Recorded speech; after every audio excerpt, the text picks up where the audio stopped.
ਨੀਕੋ ਠਾਕੁਰ ਦਿਸਾ।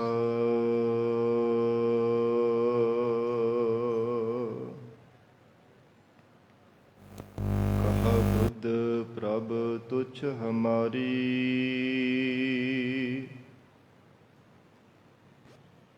ਵਰਨ ਸਕੈ ਮਹਿਮਾ ਜੋ ਤਿਹਾਰੀ।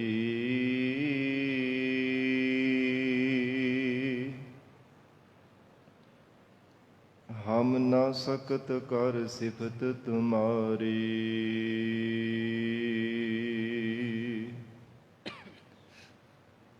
ਆਪ ਲੇਹੋ ਤੁਮ ਕਥਾ ਸੁਧਾਰੀ।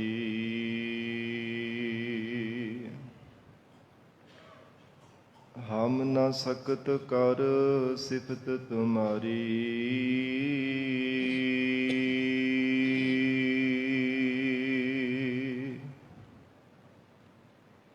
ਆਪ ਲੇਹੋ ਤੁਮ ਕਥਾ ਸੁਧਾਰੀ।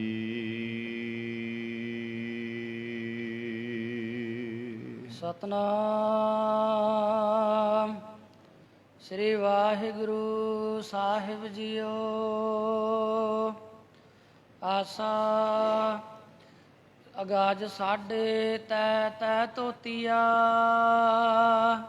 ਤੇਹਰੇ ਪਾਇਨ ਤਗ ਗਲੀ ਜਿਨਾ ਜਪ ਮਾਲੀਆ। ਲੋਟੇ ਹੱਥ ਨਿਵਗ ਓਏ ਹਰ ਕੇ ਸੰਤ ਨਾ ਆਖੀਐ,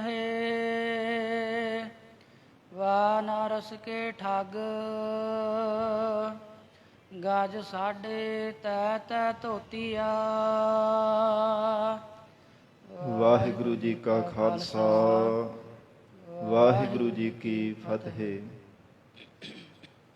ਰਾਜਾਨ ਰਾਜ, ਭਾਨਾਨ ਭਾਨ, ਦੇਵਾਨ ਦੇਵ ਉਪਮਾ ਮਹਾਨ।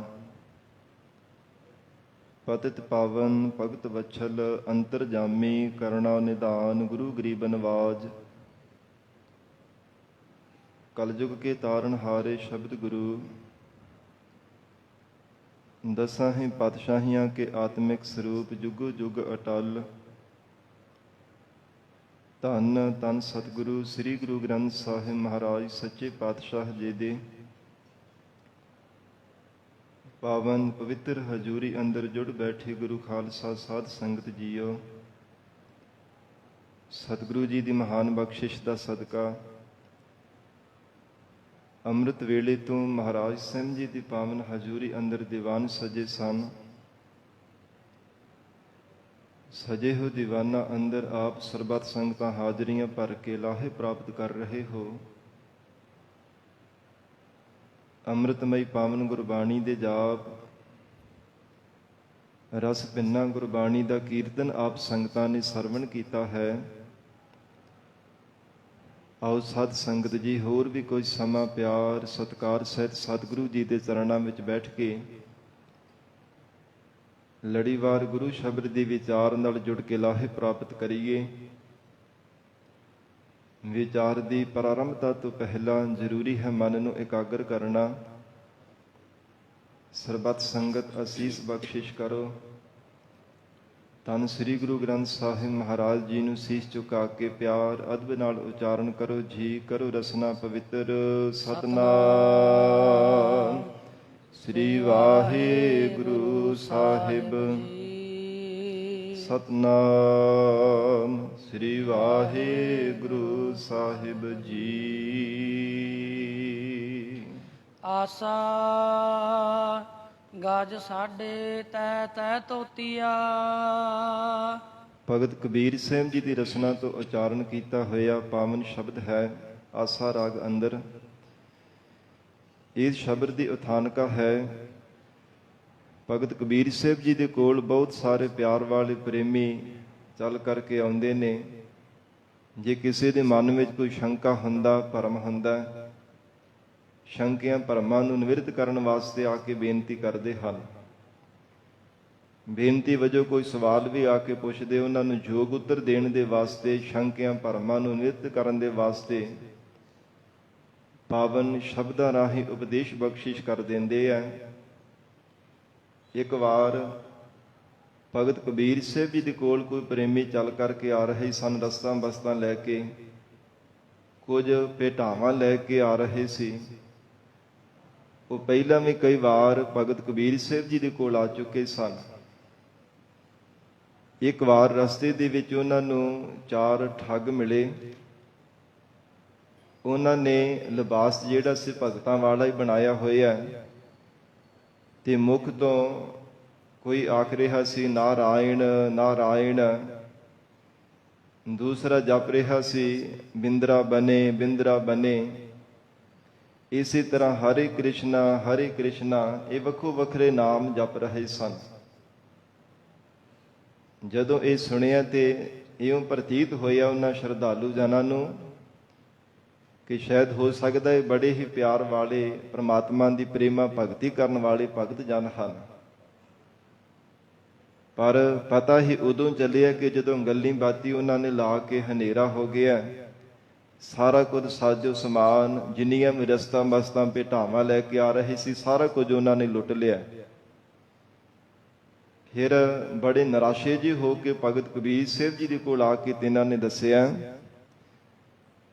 ਕਹਿਣ ਲੱਗੇ, ਭਗਤ ਜੀ ਅਸੀਂ ਤਾਂ ਆਪ ਜੀ ਦੇ ਚਰਨਾਂ ਵਿੱਚ ਭੇਟਾਵਾਂ, ਵਸਤੂਆਂ, ਪਦਾਰਥ ਭੇਟਾ ਕਰਨ ਦੇ ਵਾਸਤੇ ਲੈ ਕੇ ਆ ਰਹੇ ਸੀ, ਪਰ ਰਸਤੇ ਵਿੱਚ ਤਾਂ ਸਾਡੇ ਨਾਲ ਇੱਦਾਂ ਹੋਈ ਹੈ। ਤੇ ਭਗਤ ਕਬੀਰ ਸਾਹਿਬ ਜੀ ਮੁਸਕਰਾ ਕੇ ਕਹਿਣ ਲੱਗੇ, ਉਹਨਾਂ ਦੇ ਲਿਬਾਸ ਕਿਹੋ ਜਿਹੇ ਸਨ? ਦੱਸਿਆ ਕਿ ਉਹਨਾਂ ਨੇ 3.5 ਗਜ ਦੀਆਂ ਧੋਤੀਆਂ ਬੰਨੀਆਂ ਹੋਈਆਂ ਸੀ, ਗਲਾਂ ਵਿੱਚ ਮਾਲਾ ਪਹਿਨੀਆਂ ਸਨ, ਤੱਗ ਫਿਰ ਜਨੇਊ ਵੀ ਪਾਏ ਹੋਏ ਸਨ। ਇਉਂ ਪ੍ਰਤੀਤ ਹੁੰਦਾ ਸੀ ਦੇਖ ਕਰਕੇ ਉਹਨਾਂ ਦੀ ਸਮਾਧੀ ਕੇ ਬੜੇ ਉੱਚ ਕੋਟੀ ਤੇ ਭਗਤ ਹਨ। ਕਿਉਂਕਿ ਸਾਧ ਸੰਗਤ ਜੀ, ਜੋ ਵਿਖਾਵਾ ਹੈ ਨਾ ਸੰਸਾਰ ਦੇ ਅੰਦਰ ਬਹੁਤ ਜ਼ਿਆਦਾ ਪ੍ਰਚਲਿਤ ਹੁੰਦਾ ਹੈ, ਥੋੜਾ ਨਹੀਂ ਬਹੁਤ ਜ਼ਿਆਦਾ। ਜਾਂ ਇਉਂ ਕਹਿ ਲਈਏ ਕਿ ਜਿਵੇਂ ਗੁਰਬਾਣੀ ਦੇ ਅੰਦਰ ਮਹਾਰਾਜ ਸੱਚੇ ਪਾਤਸ਼ਾਹ ਜੀ ਨੇ 2 ਰੰਗਾਂ ਦਾ ਵਿਸ਼ੇਸ਼ ਕਰਕੇ ਜ਼ਿਕਰ ਕੀਤਾ ਹੈ, ਇੱਕ ਕਸੁੰਬੇ ਦਾ ਰੰਗ ਤੇ ਦੂਜਾ ਮਨਜੀਠ ਦਾ ਰੰਗ। ਜੋ ਕਸੁੰਬੇ ਦਾ ਰੰਗ ਹੁੰਦਾ ਸਾਧ ਸੰਗਤ ਜੀ, ਦੇਖਣ ਨੂੰ ਬੜੀ ਭਾਵੇਂ ਉਹਦੀ ਚਮਕ ਦਮਕ ਹੁੰਦੀ ਹੈ, ਪਰ ਅਸਲ ਦੇ ਵਿੱਚ ਉਹ ਸੱਚ ਨਹੀਂ ਹੁੰਦਾ, ਉਹ ਬਾਹਰੋਂ ਉਹਦੀ ਚਮਕ ਹੁੰਦੀ ਹੈ, ਅੰਦਰੋਂ ਸਾਧ ਸੰਗਤ ਜੀ ਉਹ ਝੂਠ ਹੀ ਹੁੰਦਾ ਹੈ। ਭਾਵ ਕਿ ਪੂਰਾ ਪਿਓਰ ਸੱਚ ਨਹੀਂ ਉਹਨੂੰ ਕਹਿ ਸਕਦੇ। ਪਰ ਜਿਹੜਾ ਮਨੁੱਖ ਬੇਸਮਝ ਹੈ ਨਾ, ਜਿਹੜਾ ਬੇਗਿਆਤ ਹੈ, ਜਿਹਨੂੰ ਸਮਝ ਨਹੀਂ ਹੈ, ਪਰਖ ਨਹੀਂ ਹੈ, ਉਹ ਕਸੁੰਬੇ ਦੇ ਰੰਗ ਨੂੰ ਬਹੁਤੀ ਚਮਕ ਦਮਕ ਦੇਖ ਕਰਕੇ ਉਹਦੇ ਤੇ ਉਲਝ ਜਾਂਦਾ, ਉਹਨੂੰ ਸੱਚ ਮੰਨ ਬੈਠਦਾ ਹੈ। ਔਰ ਇਸੇ ਤਰ੍ਹਾਂ ਜਿਸ ਮਨੁੱਖ ਨੂੰ ਪਰਖ ਹੁੰਦੀ ਹੈ ਨਾ, ਉਹ ਕੱਲਾ ਚਮਕ ਦਮਕ ਨਹੀਂ ਦੇਖਦਾ, ਬਹੁਤੀ ਚਮਕਾਂ ਜਾਂ ਚੰਗੇ ਚੰਗੇ ਲਿਬਾਸ, ਚੰਗਾ ਚੰਗਾ ਬਣਾਇਆ ਹੋਇਆ ਤਨ ਤੇ ਭੇਖ ਨਹੀਂ ਦੇਖਦਾ। ਜਿਵੇਂ ਬਾਬਾ ਬਕਾਲਾ ਸਾਹਿਬ ਦੀ ਧਰਤੀ ਤੇ ਭਾਵੇਂ ਬਹੁਤ ਸਾਰੇ ਜਿਵੇਂ 22 ਮੰਜੀਆਂ ਲਾ ਕਰਕੇ ਭੇਖੀ ਗੁਰੂ ਬਣ ਕੇ ਬੈਠੇ ਸਨ, ਪਰ ਭਾਈ ਮੱਖਣ ਸ਼ਾਹ ਜੀ ਨੇ ਗਰੀਬ ਨਵਾਜ ਧੰਨ ਗੁਰੂ ਤੇਗ ਬਹਾਦਰ ਸਾਹਿਬ ਮਹਾਰਾਜ ਸੱਚੇ ਪਾਤਸ਼ਾਹ ਜੀ ਨੇ ਸੱਚਾ ਗੁਰੂ ਮੰਨਿਆ। ਜਿੰਨਾ ਚਿਰ ਹਿਰਦੇ ਅੰਦਰ ਇਹ ਪ੍ਰਤੀਤ ਨਹੀਂ ਹੋ ਗਿਆ ਕਿ ਸਤਿਗੁਰੂ ਧੰਨ ਗੁਰੂ ਤੇਗ ਬਹਾਦਰ ਸਾਹਿਬ ਮਹਾਰਾਜ ਜੀ ਹੀ ਸੱਚੇ ਸਤਿਗੁਰੂ ਜੀ ਹਨ, ਹੋਰ ਜਿਹੜੇ ਤਰ੍ਹਾਂ ਤਰ੍ਹਾਂ ਦੇ ਮਖਮਲੀ ਬਹੁਤੇ ਮਹਿੰਗੇ ਮੁੱਲ ਵਾਲੀਆਂ ਪੋਸ਼ਾਕਾਂ ਪਾ ਕੇ ਆਪਣੇ ਆਸਣ ਲਾ ਲਾ ਕਰਕੇ ਬੈਠੇ ਸਨ, ਪਰ ਮਨ ਵਿੱਚ ਭਰੋਸਾ ਨਹੀਂ ਸੀ ਬੱਝਾ। ਜਦੋਂ ਹਜ਼ੂਰ ਦੀ ਪ੍ਰਾਪਤੀ ਹੋਈ ਹੈ ਤੇ ਫਿਰ ਉੱਚੀ ਹੋਕਾ ਵੀ ਦਿੱਤਾ ਹੈ, ਕਹਿਣ ਲੱਗੇ ਸਾਚਾ ਗੁਰ ਲਾਧੋ ਰੇ, ਸਾਚਾ ਗੁਰ ਲਾਧੋ ਰੇ। ਫਿਰ ਇਹ ਸੱਚ ਸੰਸਾਰ ਦੇ ਅੰਦਰ ਪ੍ਰਗਟ ਕਰਨ ਦੇ ਵਾਸਤੇ ਕਿ ਸੱਚੇ ਸਤਿਗੁਰੂ ਤਾਂ ਧੰਨ ਗੁਰੂ ਤੇਗ ਬਹਾਦਰ ਸਾਹਿਬ ਮਹਾਰਾਜ ਜੀ ਹਨ, ਗਰੀਬ ਨਵਾਜ ਸਤਿਗੁਰੂ ਜੀ ਨੂੰ ਪ੍ਰਗਟ ਕੀਤਾ ਸੀ। ਇਉਂ ਜਿਸ ਹਿਰਦੇ ਅੰਦਰ ਮਹਾਰਾਜ ਸੱਚੇ ਪਾਤਸ਼ਾਹ ਜੀ ਦੇ ਚਰਨਾਂ ਦਾ ਪਿਆਰ ਲੱਗ ਜਾਂਦਾ ਹੈ, ਜਿਨ੍ਹਾਂ ਨੂੰ ਸਤਿਗੁਰੂ ਜੀ ਸੋਝੀ ਬਖਸ਼ਿਸ਼ ਕਰ ਦਿੰਦੇ ਹਨ, ਉਹ ਕਦੇ ਵੀ ਵਿਖਾਵੇ ਤੇ ਭਰਮ ਕੇ ਆਪਣਾ ਜੀਵਨ ਅਜਾਈ ਨਹੀਂ, ਅਕਾਰਥ ਨਹੀਂ ਹੈ ਗਵਾਉਣਾ ਕਰਦੇ। ਜਿਨ੍ਹਾਂ ਦੇ ਹਿਰਦੇ ਅੰਦਰ ਮਹਾਰਾਜ ਸੱਚੇ ਪਾਤਸ਼ਾਹ ਆਪਣੇ ਚਰਨਾਂ ਦਾ ਪਿਆਰ ਲਾ ਦਿੰਦੇ ਹੈ, ਤੇ ਪਰ ਬੇਗਿਆਤ ਹੋਣੇ ਕਰਕੇ ਸਾਧ ਸੰਗਤ ਜੀ ਅਸੀਂ ਭਰਮ ਜਾਂਦੇ ਹਾਂ, ਬਹੁਤਾ ਤਰ੍ਹਾਂ ਤਰ੍ਹਾਂ ਦੇ ਵਿਖਾਵੇ ਲਿਬਾਸ ਦੇਖ ਕਰਕੇ ਭੇਖ ਧਾਰੀਆਂ ਨੂੰ ਅਸੀਂ ਗੁਰੂ ਮੰਨ ਬੈਠਦੇ ਹਾਂ ਇਹਨਾਂ ਦੇ ਕੋਲ ਸ਼ਾਇਦ ਕਰਾਮਾਤਾਂ ਨੇ, ਕਲਾ ਨੇ, ਸ਼ਕਤੀਆਂ ਨੇ। ਇਹਨਾਂ ਸ਼ਕਤੀਆਂ ਕਰਕੇ ਸਾਡਾ ਵੀ ਉਧਾਰ ਕਰ ਦੇਣਗੇ। ਪਰ ਸਾਧ ਸੰਗਤ ਜੀ, ਜਿਨ੍ਹਾਂ ਕਰਾਮਾਤਾਂ ਦੇ ਵਿੱਚ ਮਨ ਪਰਚਨੇ ਕਰਕੇ ਜਿਨ੍ਹਾਂ ਨੂੰ ਕਦੇ ਰੱਬ ਚੇਤੇ ਨਹੀਂ ਆਉਂਦਾ, ਆਪ ਸੰਸਾਰ ਦੇ ਬੰਧਨਾਂ ਦੇ ਵਿੱਚ ਬੱਝੇ ਹੁੰਦੇ ਆ, ਉਹ ਹੋਰ ਸੰਸਾਰ ਦੇ ਜੀਵਾਂ ਦਾ ਭਲਾ ਕਿਵੇਂ ਕਰ ਸਕਦੇ ਹਨ? ਇਹ ਗਰੀਬ ਨਵਾਜ ਸਤਿਗੁਰੂ ਜੀ ਨੇ ਭਗਤ ਰਸਨਾ ਦੁਆਰਾ ਸਾਰਾ ਸ਼ਬਦ ਵਿੱਚ ਨਿਰੂਪਣ ਕੀਤਾ। ਜਿਵੇਂ ਜਿਵੇਂ ਭਗਤ ਸਾਹਿਬ ਜੀ ਪੁੱਛਦੇ ਆ ਨਾ ਭਗਤ ਕਬੀਰ ਜੀ ਕਿ ਉਹਨਾਂ ਦੇ ਲਿਬਾਸ ਕਿੱਦਾਂ ਦਾ ਸੀ, ਕੀ ਆਖਦੇ ਸਨ, ਉਹ ਪਹਿਲਾਂ ਬਾਹਜ ਰੂਪ ਦੇ ਵਿੱਚ ਉਹਨਾਂ ਪਖੰਡੀਆਂ ਦਾ ਜੀਵਨ ਕਥਨ ਕੀਤਾ ਹੈ, ਤੇ ਫਿਰ ਅੰਤਰੀ ਭਾਵ ਦੇ ਵਿੱਚ ਪਰਮੇਸ਼ਰ ਦੇ ਪਿਆਰੇ ਸਤਿਪੁਰਸ਼ਾਂ ਦਾ ਜੀਵਨ ਵੀ ਕਥਨ ਕੀਤਾ ਹੈ। ਗਰੀਬ ਨਵਾਜ ਸਤਿਗੁਰੂ ਜੀ ਬਖਸ਼ਿਸ਼ ਕਰਦੇ ਹਨ। ਗਜ ਸਾਡੇ ਤੈ ਤੈ ਤੋਤੀਆ। ਜਦੋਂ ਪੁੱਛਿਆ ਹੈ ਕਿ ਕਿੱਦਾਂ ਦਾ ਲਿਬਾਸ ਸੀ, ਕਹਿਣ ਲੱਗੇ 3.5 ਗਜ ਦੀਆਂ ਉਹਨਾਂ ਨੇ ਧੋਤੀਆਂ ਬੱਧੀਆਂ ਹੋਈਆਂ ਸਨ ਤੇੜ। ਐਸਾ ਉਹਨਾਂ ਨੇ ਭੇਖ ਆਪਣੇ ਤਨ ਤੇ ਬਣਾਇਆ ਸੀ। ਤੇਹਰੇ ਪਾਇਨ ਤਗ। ਤਗ ਨਾਮ ਜਨੇਊ ਦਾ ਹੈ, ਤੇ ਜਨੇਊ ਕਹਿੰਦੇ ਉਹਨਾਂ ਨੇ ਤੇਰੇ ਪਾਏ ਸਨ, ਭਾਵ 3 ਤਰ੍ਹਾਂ ਦੇ ਜਨੇਊ ਪਾਏ ਸਨ। ਡੌਲਿਆਂ ਨੂੰ ਬੱਧਾ ਹੋਇਆ ਸੀ, ਗਲ ਵਿੱਚ ਪਾਇਆ ਹੋਇਆ ਸੀ। ਇਹੋ ਮਹਾਰਾਜ ਸੱਚੇ ਪਾਤਸ਼ਾਹ ਹਜੂਰ ਭਗਤ ਰਸਨਾ ਦੁਆਰਾ ਫਰਮਾਉਂਦੇ ਹਨ, ਕਹਿੰਦੇ ਕਿ ਤੇਰੇ ਉਹਨਾਂ ਨੇ ਜਨੇਊ ਪਾਏ ਹੋਏ ਸਨ। ਇੱਕ ਟੁੱਟ ਜਾਵੇ ਤੇ ਦੂਜਾ ਹੈਗਾ, ਜੇ ਦੂਸਰਾ ਟੁੱਟ ਜਾਵੇ ਤੇ ਇਉਂ ਪ੍ਰਤੀਤ ਹੁੰਦਾ ਕਿ ਤੀਸਰਾ ਤਾਂ ਜਨੇਊ ਹੈ ਹੀ ਹੈ ਨਾ। ਇਉਂ 3 ਪ੍ਰਕਾਰ ਦੇ ਉਹਨਾਂ ਨੇ ਜਨੇਊ ਧਾਰਨ ਕੀਤੇ ਹੋਏ ਸਨ। ਗਲੀ ਜਨਾ ਜਪ ਮਾਲੀਆ। ਤੇ ਮਹਾਰਾਜ ਉਹਨਾਂ ਦੇ ਗਲਾਂ ਵਿੱਚ ਤਾਂ ਜਪਣ ਵਾਲੀਆਂ ਮਾਲਾਂ ਧਾਰਨ ਕੀਤੀਆਂ ਹੋਈਆਂ ਸਨ, ਜਿਨ੍ਹਾਂ ਦੇ ਨਾਲ ਉਹ ਜਾਪ ਵੀ ਕਰ ਰਹੇ ਸੀ। ਤੇ ਭਗਤ ਕਬੀਰ ਸੀ ਕਹਿਣ ਲੱਗੇ ਕਿ ਜਾਪ ਕਿੱਦਾਂ ਦਾ ਕਰਦੇ ਸਨ। ਕਹਿੰਦੇ ਇੱਕ ਕਹਿੰਦਾ ਸੀ ਨਾਰਾਇਣ ਨਾਰਾਇਣ, ਤੇ ਦੂਜਾ ਆਖਦਾ ਸੀ ਬਿੰਦਰਾ ਬਨੇ ਬਿੰਦਰਾ ਬਨੇ। ਫਿਰ ਤੀਸਰਾ ਕਹਿੰਦਾ ਸੀ ਦਾਮੋਦਰ ਦਾਮੋਦਰ, ਤੇ ਚੌਥਾ ਕਹਿੰਦਾ ਸੀ ਹਰੇ ਕ੍ਰਿਸ਼ਨਾ ਹਰੇ ਕ੍ਰਿਸ਼ਨਾ। ਇਹ ਜਾਪ ਵੀ ਤਾਂ ਪਰਮੇਸ਼ਰ ਦੇ ਹੀ ਹੈ। ਅੰਤਰਜਾਮੀ ਭਗਤ ਕਬੀਰ ਸਾਹਿਬ ਜੀ ਕਹਿਣ ਲੱਗੇ ਠੀਕ ਹੈ, ਜਾਪ ਭਾਵੇਂ ਨਾਮ ਪ੍ਰਮਾਤਮਾ ਦੇ ਹੈ, ਪਰ ਇਹਨਾਂ ਪਰਮੇਸ਼ਰ ਦੇ ਨਾਮ ਦਾ ਆਸਰਾ ਲੈ ਕੇ ਉਹਨਾਂ ਨੇ ਤੁਹਾਨੂੰ ਠੱਗਿਆ। ਮਹਾਰਾਜ ਉਹ ਕਿਵੇਂ ਸਾਨੂੰ ਠੱਗਿਆ? ਇਹ ਨਾਵਾਂ ਦੇ ਅੰਤਰੀਵ ਅਰਥ ਦੱਸ ਕਰਕੇ ਕਹਿਣ ਲੱਗੇ, ਜਦੋਂ ਤੁਸੀਂ ਤੁਰੇ ਆ ਰਹੇ ਸੀ ਨਾ, ਜਾਂ ਤੁਹਾਡੇ ਥਾਂ ਤੇ ਹੋਰ ਵੀ ਕੋਈ ਤੁਰਿਆ ਆਉਂਦਾ ਸ਼ਰਧਾਲੂ ਪਰ ਬੇਸਮਝ ਹੁੰਦਾ, ਤੇ ਉਹ ਦੇਖ ਕਰਕੇ ਕਹਿੰਦੇ ਹਨ ਨਾਰਾਇਣ ਨਾਰਾਇਣ, ਨਰ ਆ ਰਹੇ ਹਨ, ਮਨੁੱਖ ਆ ਰਹੇ ਹਨ। ਜਿਵੇਂ ਕਿਸੇ ਨੇ ਪਾਸਵਰਡ ਰੱਖਿਆ ਹੁੰਦਾ ਨਾ, ਉਹਦੇ ਸਾਥੀ ਨੂੰ ਪਤਾ ਹੁੰਦਾ, ਹੋਰ ਦੂਜਾ ਕੋਈ ਨਹੀਂ ਜਾਣ ਸਕਦਾ। ਇਦਾਂ ਕਹਿੰਦੇ ਉਹਨਾਂ ਨੇ ਨਾਮ ਦਾ ਆਸਰਾ ਲੈ ਕੇ ਝੂਠੇ ਪਾਸਵਰਡ ਬਣਾਏ ਹੋਏ ਸਨ। ਇਹ ਝੂਠਾ ਉਹਨਾਂ ਨੂੰ ਇਹ ਪਤਾ ਸੀਗਾ ਕਿ ਇਹਦਾ ਅਰਥ ਕੀ ਹੈ, ਪਰ ਆਮ ਬੰਦੇ ਨੇ ਆਖਣਾ ਤਾਂ ਨਾਮ ਹੀ ਜਪ ਰਹੇ ਆ। ਨਾਰਾਇਣ ਨਾਮ ਪਰਮੇਸ਼ਰ ਦਾ ਹੈ। ਗੁਰਬਾਣੀ ਵਿੱਚ ਬਹੁਤ ਵਾਰ ਇਹ ਸ਼ਬਦ ਆਇਆ, ਤੇ ਜਦੋਂ ਕਹਿਣ ਲੱਗੇ ਨਾਰਾਇਣ ਨਾਰਾਇਣ, ਨਰ ਆ ਰਹੇ ਨੇ, ਨਰ ਆ ਰਹੇ ਹਨ, ਫਿਰ ਨਾਲ ਦੇ ਜਿਹੜੇ ਠੱਗ ਹੁੰਦੇ ਉਹ ਸਿੱਧੇ ਹੋ ਜਾਂਦੇ, ਸੁਚੇਤ ਹੋ ਜਾਂਦੇ ਆ। ਜੇ ਕੋਈ ਢਿੱਲ ਮੱਠ ਵੀ ਹੋਵੇ ਤੇ ਐ ਸਿੱਧੇ ਹੋ ਕੇ ਬਗਲੇ ਵੱਲ ਸਮਾਧੀ ਲਾ ਕੇ ਬੈਠ ਜਾਂਦੇ ਨੇ। ਤੇ ਫਿਰ ਦੂਸਰਾ ਕਹਿੰਦਾ ਹੈ ਦਾਮੋਦਰ ਦਾਮੋਦਰ। ਦਾਮ ਨਾਮ ਪੈਸਿਆਂ ਦਾ ਹੈ, ਉਧਰ ਨਾਮ ਪੇਟ ਦਾ ਹੈ। ਕਹਿੰਦੇ ਕਿ ਜਿਹੜੇ ਪੈਸਿਆਂ ਵਾਲੀ ਗੁਥਲੀ ਹੈ ਨਾ, ਉਧਰ ਪੇਟ ਦੇ ਨਾਲ ਘੁੱਟ ਕਰਕੇ ਬੱਧੀ ਹੈ, ਪੇਟ ਦੇ ਨਾਲ ਘੁੱਟ ਕਰਕੇ ਬੱਧੀ ਹੈ। ਇਹ ਇੱਕ ਦੂਜੇ ਨੂੰ ਸਾਧ ਸੰਗਤ ਜੀ ਸੁਚੇਤ ਕਰ ਦਿੰਦੇ ਸਨ। ਫਿਰ ਕਹਿਣ ਲੱਗੇ ਮਹਾਰਾਜ ਇਹ ਦੋ ਤਾਂ ਠੀਕ ਇਸੇ ਤਰ੍ਹਾਂ ਹੀ ਹੋਏ, ਤੇ ਜਿਹੜਾ ਤੀਸਰਾ ਸੀ ਉਹ ਕਹਿੰਦਾ ਸੀ ਬਿੰਦਰਾ ਬਨੇ ਬਿੰਦਰਾ ਬਨੇ। ਤੇ ਬਿੰਦਰਾ ਬਨ ਜੰਗਲ ਹੈ, ਬਹੁਤ ਸੰਘਣਾ ਜੰਗਲ ਦਾ ਨਾਮ ਹੈ। ਉਹ ਤੀਜਾ ਸੁਚੇਤ ਕਰਦਾ, ਕਹਿੰਦਾ ਕਿ ਹੁਣ ਇੱਥੇ ਸਾਹਮਣੇ ਜੇਕਰ ਇਹਨਾਂ ਨੂੰ ਮਾਰਿਆ, ਇਹਨਾਂ ਦੇ ਕੋਲੋਂ ਧਨ ਪਦਾਰਥ ਲੁੱਟੇ ਤੇ ਸਾਰੇ ਲੋਕ ਦੇਖ ਲੈਣਗੇ, ਇਸ ਕਰਕੇ ਇੱਥੇ ਨਹੀਂ ਸੰਘਲੇ ਜੰਗਲ ਵਿੱਚ ਲੈ ਕੇ ਚਲੋ, ਸੰਘਣੇ ਜੰਗਲ ਵਿੱਚ ਲੈ ਕੇ ਚਲੋ, ਪ੍ਰੇਰਿਤ ਕਰ ਕਰਕੇ। ਤੇ ਕਹਿੰਦੇ ਮਹਾਰਾਜ ਚੌਥੇ ਤਾਂ ਕ੍ਰਿਸ਼ਨ ਭਗਵਾਨ ਜੀ ਦਾ ਨਾਮ ਲੈਂਦੇ ਸੀ, ਹਰੇ ਕ੍ਰਿਸ਼ਨਾ ਹਰੇ ਕ੍ਰਿਸ਼ਨਾ। ਤੇ ਭਗਤ ਕਬੀਰ ਸਾਹਿਬ ਜੀ ਮੁਸਕਰਾ ਕੇ ਕਹਿਣ ਲੱਗੇ ਭੋਲਿਓ, ਹਰੇ ਨਾਮ ਹਰਨ ਦਾ ਹੈ, ਚੁਰਾਉਣ ਦਾ ਹੈ, ਲੁੱਟਣ ਦਾ ਹੈ। ਤੇ ਕ੍ਰਿਸ਼ਨਾ ਨਾਮ ਹਨੇਰੇ ਦਾ ਹੈ। ਹਨੇਰੇ ਦਾ ਨਾਮ ਹੈ, ਉਹ ਭਗਵਾਨ ਕ੍ਰਿਸ਼ਨ ਦਾ ਨਾਮ ਨਹੀਂ ਸੀ ਲੈਂਦੇ ਪਏ, ਉਹ ਤਾਂ ਤੁਹਾਨੂੰ ਲੁੱਟਣ ਦੇ ਵਾਸਤੇ ਇੱਕ ਦੂਜੇ ਨੂੰ ਸਮਝਾਉਂਦੇ ਪਏ ਸਨ। ਇਹੋ ਜਦੋਂ ਸਾਧ ਸੰਗਤ ਜੀ ਸਾਰਾ ਸੁਣਿਆ ਤੇ ਬੜੀ ਮਨਾਂ ਵਿੱਚ ਹੈਰਾਨਗੀ ਹੋਈ।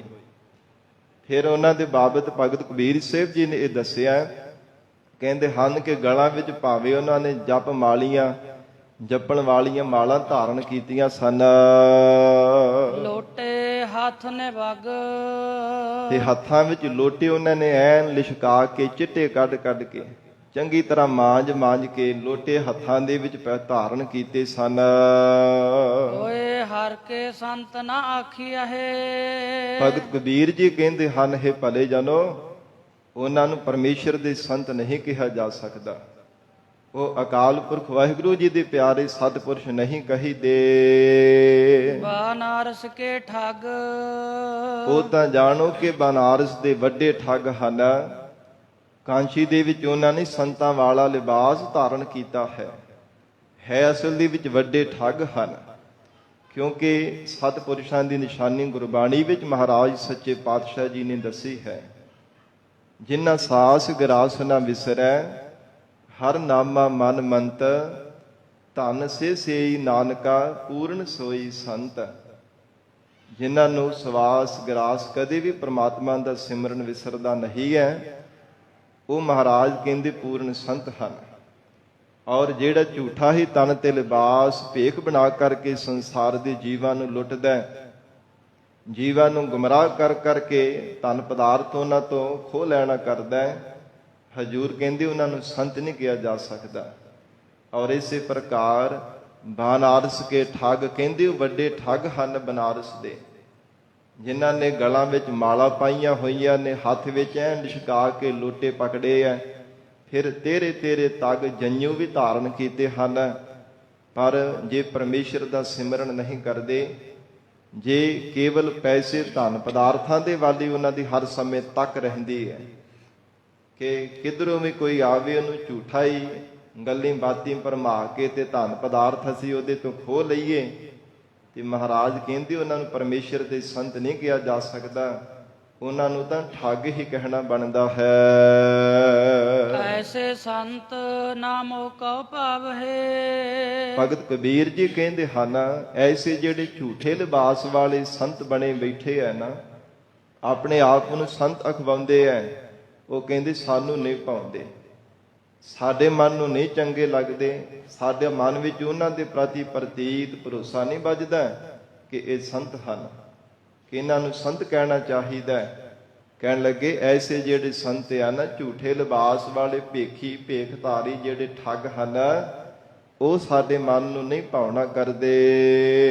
ਡਾਲਾ ਸਿਓ ਪੇਡਾ ਗਟਕਾਵ ਹੈ। ਡਾਲਾ ਦੀ ਤਰ੍ਹਾਂ ਜਿਹੜੇ ਧਨ ਪਦਾਰਥ ਹਨ, ਉਹਨਾਂ ਨੂੰ ਖੋਹਣ ਦੀ ਥਾਂ ਤੇ ਉਹਦੇ ਨਾਲ ਨਾਲ ਪੇਡਾਂ, ਜਿਵੇਂ ਜੜ ਤੋਂ ਰੁੱਖ ਨੂੰ ਪੱਟ ਦੇਣਾ, ਜਿਵੇਂ ਸਾਧ ਸੰਗਤ ਜੀ ਕਿਸੇ ਰੁੱਖ ਤੋਂ ਫਲ ਲਾਉਣਾ ਹੋਵੇ ਤੇ ਉਹਨੂੰ ਜੜੋਂ ਪੁੱਟ ਦੇਵੇ, ਤੇ ਬਾਅਦ ਵਿੱਚ ਕਹੇ ਕਿ ਮੈਂ ਥੱਲੇ ਲਾ ਕੇ ਇਹਨੂੰ ਰੁੱਖ ਨੂੰ ਪੁੱਟ ਕੇ ਫਲ ਲਾ ਕੇ ਖਾਵਾਂਗਾ, ਤੇ ਉਸ ਬੰਦੇ ਨੂੰ ਮੂਰਖ ਹੀ ਕਿਹਾ ਜਾ ਸਕਦਾ ਹੈ ਨਾ। ਕੋਈ ਸਮਝਦਾਰੀ ਵਾਲੀ ਗੱਲ ਥੋੜਾ ਉਹਦੇ ਅੰਦਰ। ਮਹਾਰਾਜ ਸਤਿਗੁਰੂ ਜੀ ਨੇ ਉਚਾਰਨ ਕੀਤਾ, ਡਾਲਾ ਸਿਓ ਪੇਡਾ ਗਟਕਾਵਹਿ। ਪੇਡਾ ਨਾਮ ਪੇੜ ਦਾ ਰੁੱਖ ਦਾ ਹੈ, ਡਾਲਾ ਨਾਮ ਡਾਹਣੀਆਂ ਦਾ ਹੈ। ਟਾਹਣੀਆਂ ਦੀ ਤਰ੍ਹਾਂ ਧਨ ਪਦਾਰਥਾਂ ਨੂੰ ਖੋਹਣ ਦੀ ਥਾਂ ਤੇ ਉਹ ਜੀਵਾਂ ਨੂੰ ਮਾਰਦੇ ਹਨ। ਜਿਹੜਾ ਕੋਈ ਸ਼ਰਧਾਲੂ ਉਹਨਾਂ ਦੇ ਡਿੱਕੇ ਚੜ ਗਿਆ ਨਾ, ਭੋਲਾ ਭਾਲਾ, ਪਹਿਲਾਂ ਉਹਨੂੰ ਮਾਰਨਾ ਤੇ ਬਾਅਦ ਵਿੱਚ ਉਹਦੇ ਖੀਸੇ ਫੁੱਲਣੇ, ਕੀ ਇਹਦੇ ਕੋਲੋਂ ਮਿਲਦਾ ਹੈ। ਇਸ ਕਰਕੇ ਐਸੇ ਸੰਤ ਨਾ ਮੋਕੋ ਭਾਵਹਿ। ਐਸੇ ਭੇਖਧਾਰੀ ਪਖੰਡੀ ਜਿਹੜੇ ਠੱਗ ਸੰਤ ਬਣੀ ਬੈਠੇ ਹਨ, ਉਹ ਸਾਨੂੰ ਕਦਾਚਿਤ ਵੀ ਭਾਉਂਦੇ ਨਹੀਂ ਹਨ। ਵਿਸਰਾਮ ਦੇ ਕੇ ਹਜੂਰ ਬਖਸ਼ਿਸ਼ ਕਰਦੇ ਹਨ। ਬਾਸਨ ਮਾਂਜ ਚਰਾਵੇ ਉਪਰ। ਤੇ ਫਿਰ ਉਹ ਜਿਹੜੇ ਭੋਲੇ ਭਾਲੇ ਸ਼ਰਧਾਲੂ ਆਏ ਸੀ ਨਾ, ਕਹਿਣ ਲੱਗੇ ਮਹਾਰਾਜ ਉਹ ਤਾਂ ਸੁਚਮਤਾ ਵੀ ਬੜੀ ਰੱਖਦੇ ਸਨ। ਬਾਸਨ ਮਾਂਜ ਚਰਾਵੇ ਉਪਰ, ਬਰਤਨਾਂ ਨੂੰ ਮਾਂਜ ਕੇ ਚੁੱਲ੍ਹੇ ਦੇ ਉੱਪਰ ਚਾੜਦੇ, ਕੁਝ ਲੰਗਰ ਪਕਵਾਨ ਤਿਆਰ ਕਰਨ ਦੇ ਵਾਸਤੇ ਚੁੱਲ੍ਹੇ ਤੇ ਚਾੜਦੇ ਸਨ। ਕਾਠੀ ਧੋਏ ਤੇ ਜਲਾਵਹਿ ਕਾਠੀ ਜਿਹੜੀਆਂ ਲੱਕੜਾਂ ਦੇ ਨਾਲ ਅੱਗ ਬਾਲਦੇ ਸੀ, ਉਹਨਾਂ ਲੱਕੜਾਂ ਨੂੰ ਵੀ ਧੋ ਕਰਕੇ ਐ ਪੂਰੀ ਸੁਚਮਤਾ ਰੱਖਦੇ ਸਨ। ਉਹ ਤਾਂ ਲੱਕੜਾਂ ਨੂੰ ਵੀ ਧੋ ਕੇ ਅੱਗ ਬਾਲਦੇ ਸਨ, ਇੰਨੀ ਜ਼ਿਆਦਾ ਸੁਚਮਤਾ ਰੱਖਣ ਵਾਲੇ ਸਨ। ਵਸੁਦਾ ਖੋਦ ਕਰਹਿ ਦੋਇ ਚੂਲੇ ਬਸ ਦਾ ਨਾਮ ਧਰਤੀ ਦਾ ਹੈ। ਧਰਤੀ ਨੂੰ ਖੋਦ ਕਰਕੇ ਫਿਰ ਸਵਾ ਗਿੱਠ ਧਰਤੀ ਦੇ ਹੇਠਾਂ ਮਿੱਟੀ ਪੁੱਟ ਕੇ ਉਹਦੇ ਚੁੱਲ੍ਹੇ ਤਿਆਰ ਕਰਦੇ, ਉਹਦਾ ਲੇਪਨ ਕਰਦੇ ਸਨ। ਦੋ ਚੁੱਲ੍ਹੇ ਬਣਾ ਕੇ ਰੱਖੇ ਸਨ। ਇੱਕ ਦੇ ਉੱਪਰ ਕੋਈ ਸਬਜ਼ਾ ਭਾਜਾ ਤਿਆਰ ਕਰ ਲੈਣਾ, ਦਾਲ, ਤੇ ਦੂਜੇ ਤੇ ਚੌਲ ਜਾਂ ਪ੍ਰਸ਼ਾਦੇ ਲਾ ਲੈਣੇ। ਜਾਂ ਦੋਏ ਚੁੱਲ੍ਹੇ, ਜਿਹੜੇ ਦੋ ਚੁੱਲ੍ਹੇ ਸਨ, ਇੱਕ ਦੇ ਵਿੱਚ ਸਾਰਾ ਆਪਣਾ ਪ੍ਰਸ਼ਾਦਾ ਤਿਆਰ ਕਰਦੇ ਸਨ।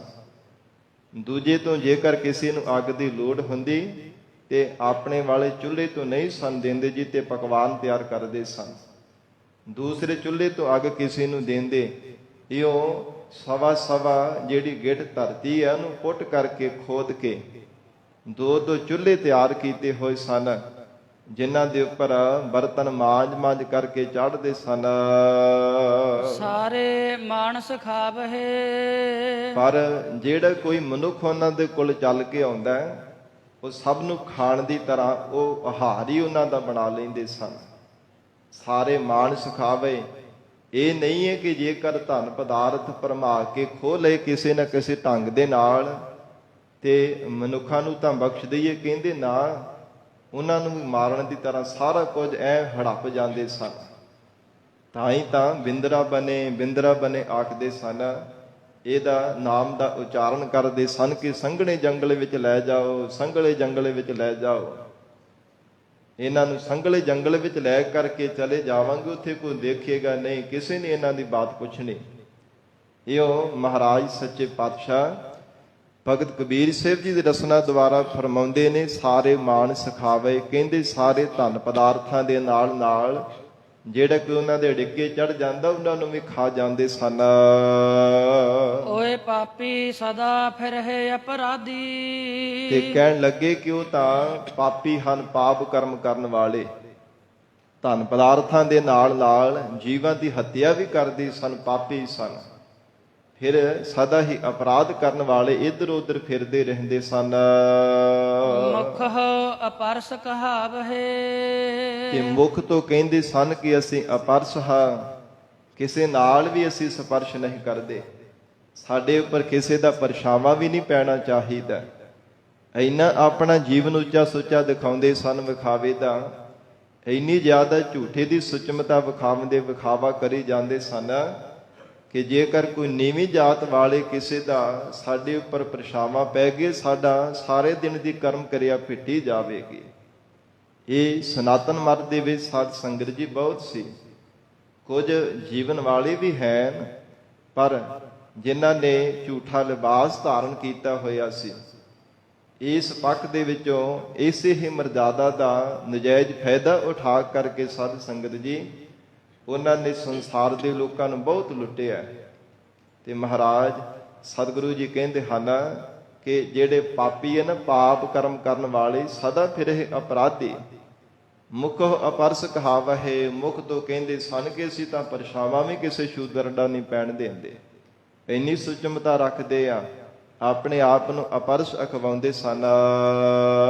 ਸਦਾ ਫਿਰ ਹੈ ਅਭਿਮਾਨੀ ਤੇ ਫਿਰ ਸਦਾ ਅਭਿਮਾਨੀ ਹੰਕਾਰੀ ਬਣ ਕੇ ਫਿਰਦੇ ਸਨ। ਕਦੇ ਨਹੀਂ ਸੀ ਨਿਮਰਤਾ ਧਾਰਨ ਕਰਦੇ। ਹਰ ਵੇਲੇ ਜਿਹੜਾ ਭੇਖ ਬਣਾਇਆ ਹੋਇਆ ਉਹਦਾ ਹੰਕਾਰ ਹੀ ਕਰਦੇ ਰਹਿੰਦੇ ਸਨ। ਸਾਗਲ ਕੁਟੰਬ ਡੁਬਾਵਹਿ, ਆਪ ਤਾਂ ਡੁੱਬਦੇ ਹੀ ਐ ਐਸੇ ਪਖੰਡ ਕਰਨ ਵਾਲੇ ਪਖੰਡੀ ਪਾਪੀ ਜੀਵ, ਤੇ ਆਪਣੇ ਕੁਟੰਬ ਪਰਿਵਾਰਾਂ ਨੂੰ ਵੀ ਡੁੱਬ ਲੈਂਦੇ ਹਨ ਸੰਸਾਰ ਸਮੁੰਦਰ ਦੇ ਵਿੱਚ। ਕਿਉਂਕਿ ਮਨੁੱਖ ਜਿੱਦਾਂ ਦੀ ਕਮਾਈ ਖਾਂਦਾ ਹੈ ਨਾ, ਝੂਠ ਬੋਲ ਕੇ ਠੱਗੀਆਂ ਮਾਰ ਕੇ, ਉਹਦਾ ਸਾਧ ਸੰਗਤ ਜੀ ਪਰਿਵਾਰ ਤੇ ਵੀ ਅਸਰ ਪੈਂਦਾ, ਬੱਚਿਆਂ ਤੇ ਵੀ ਅਸਰ ਪੈਂਦਾ। ਜਿੱਦਾਂ ਦੀ ਮਨੁੱਖ ਕਮਾਈ ਕਰਦਾ, ਜੇ ਧਰਮ ਦੀ ਕਮਾਈ ਕਰਦਾ ਤੇ ਉਹਦਾ ਚੰਗਾ ਅਸਰ ਪੈਂਦਾ। ਤੇ ਸਾਧ ਸੰਗਤ ਜੀ ਜਿੱਥੇ ਚੰਗਾ ਅਸਰ ਪੈਂਦਾ, ਉੱਥੇ ਮੰਦੀ ਝੂਠ ਦੀ ਕਮਾਈ ਦਾ ਮਾੜਾ ਅਸਰ ਵੀ ਤਾਂ ਪਵੇਗਾ ਹੀ ਨਾ। ਠੱਗੀਆਂ ਮਾਰਦਾ, ਝੂਠ ਬੋਲਦਾ, ਛਲ ਕਰਕੇ ਜੇ ਝੂਠੀ ਕਮਾਈ ਕਰਦਾ, ਉਹਦਾ ਮਾੜਾ ਵੀ ਤਾਂ ਅਸਰ ਪੈਣਾ ਹੀ ਹੈ ਨਾ। ਮਹਾਰਾਜ ਕਹਿੰਦੇ ਹਨ ਸਗਲ ਕੁਟੰਬ ਡੁਬਾਵਹਿ।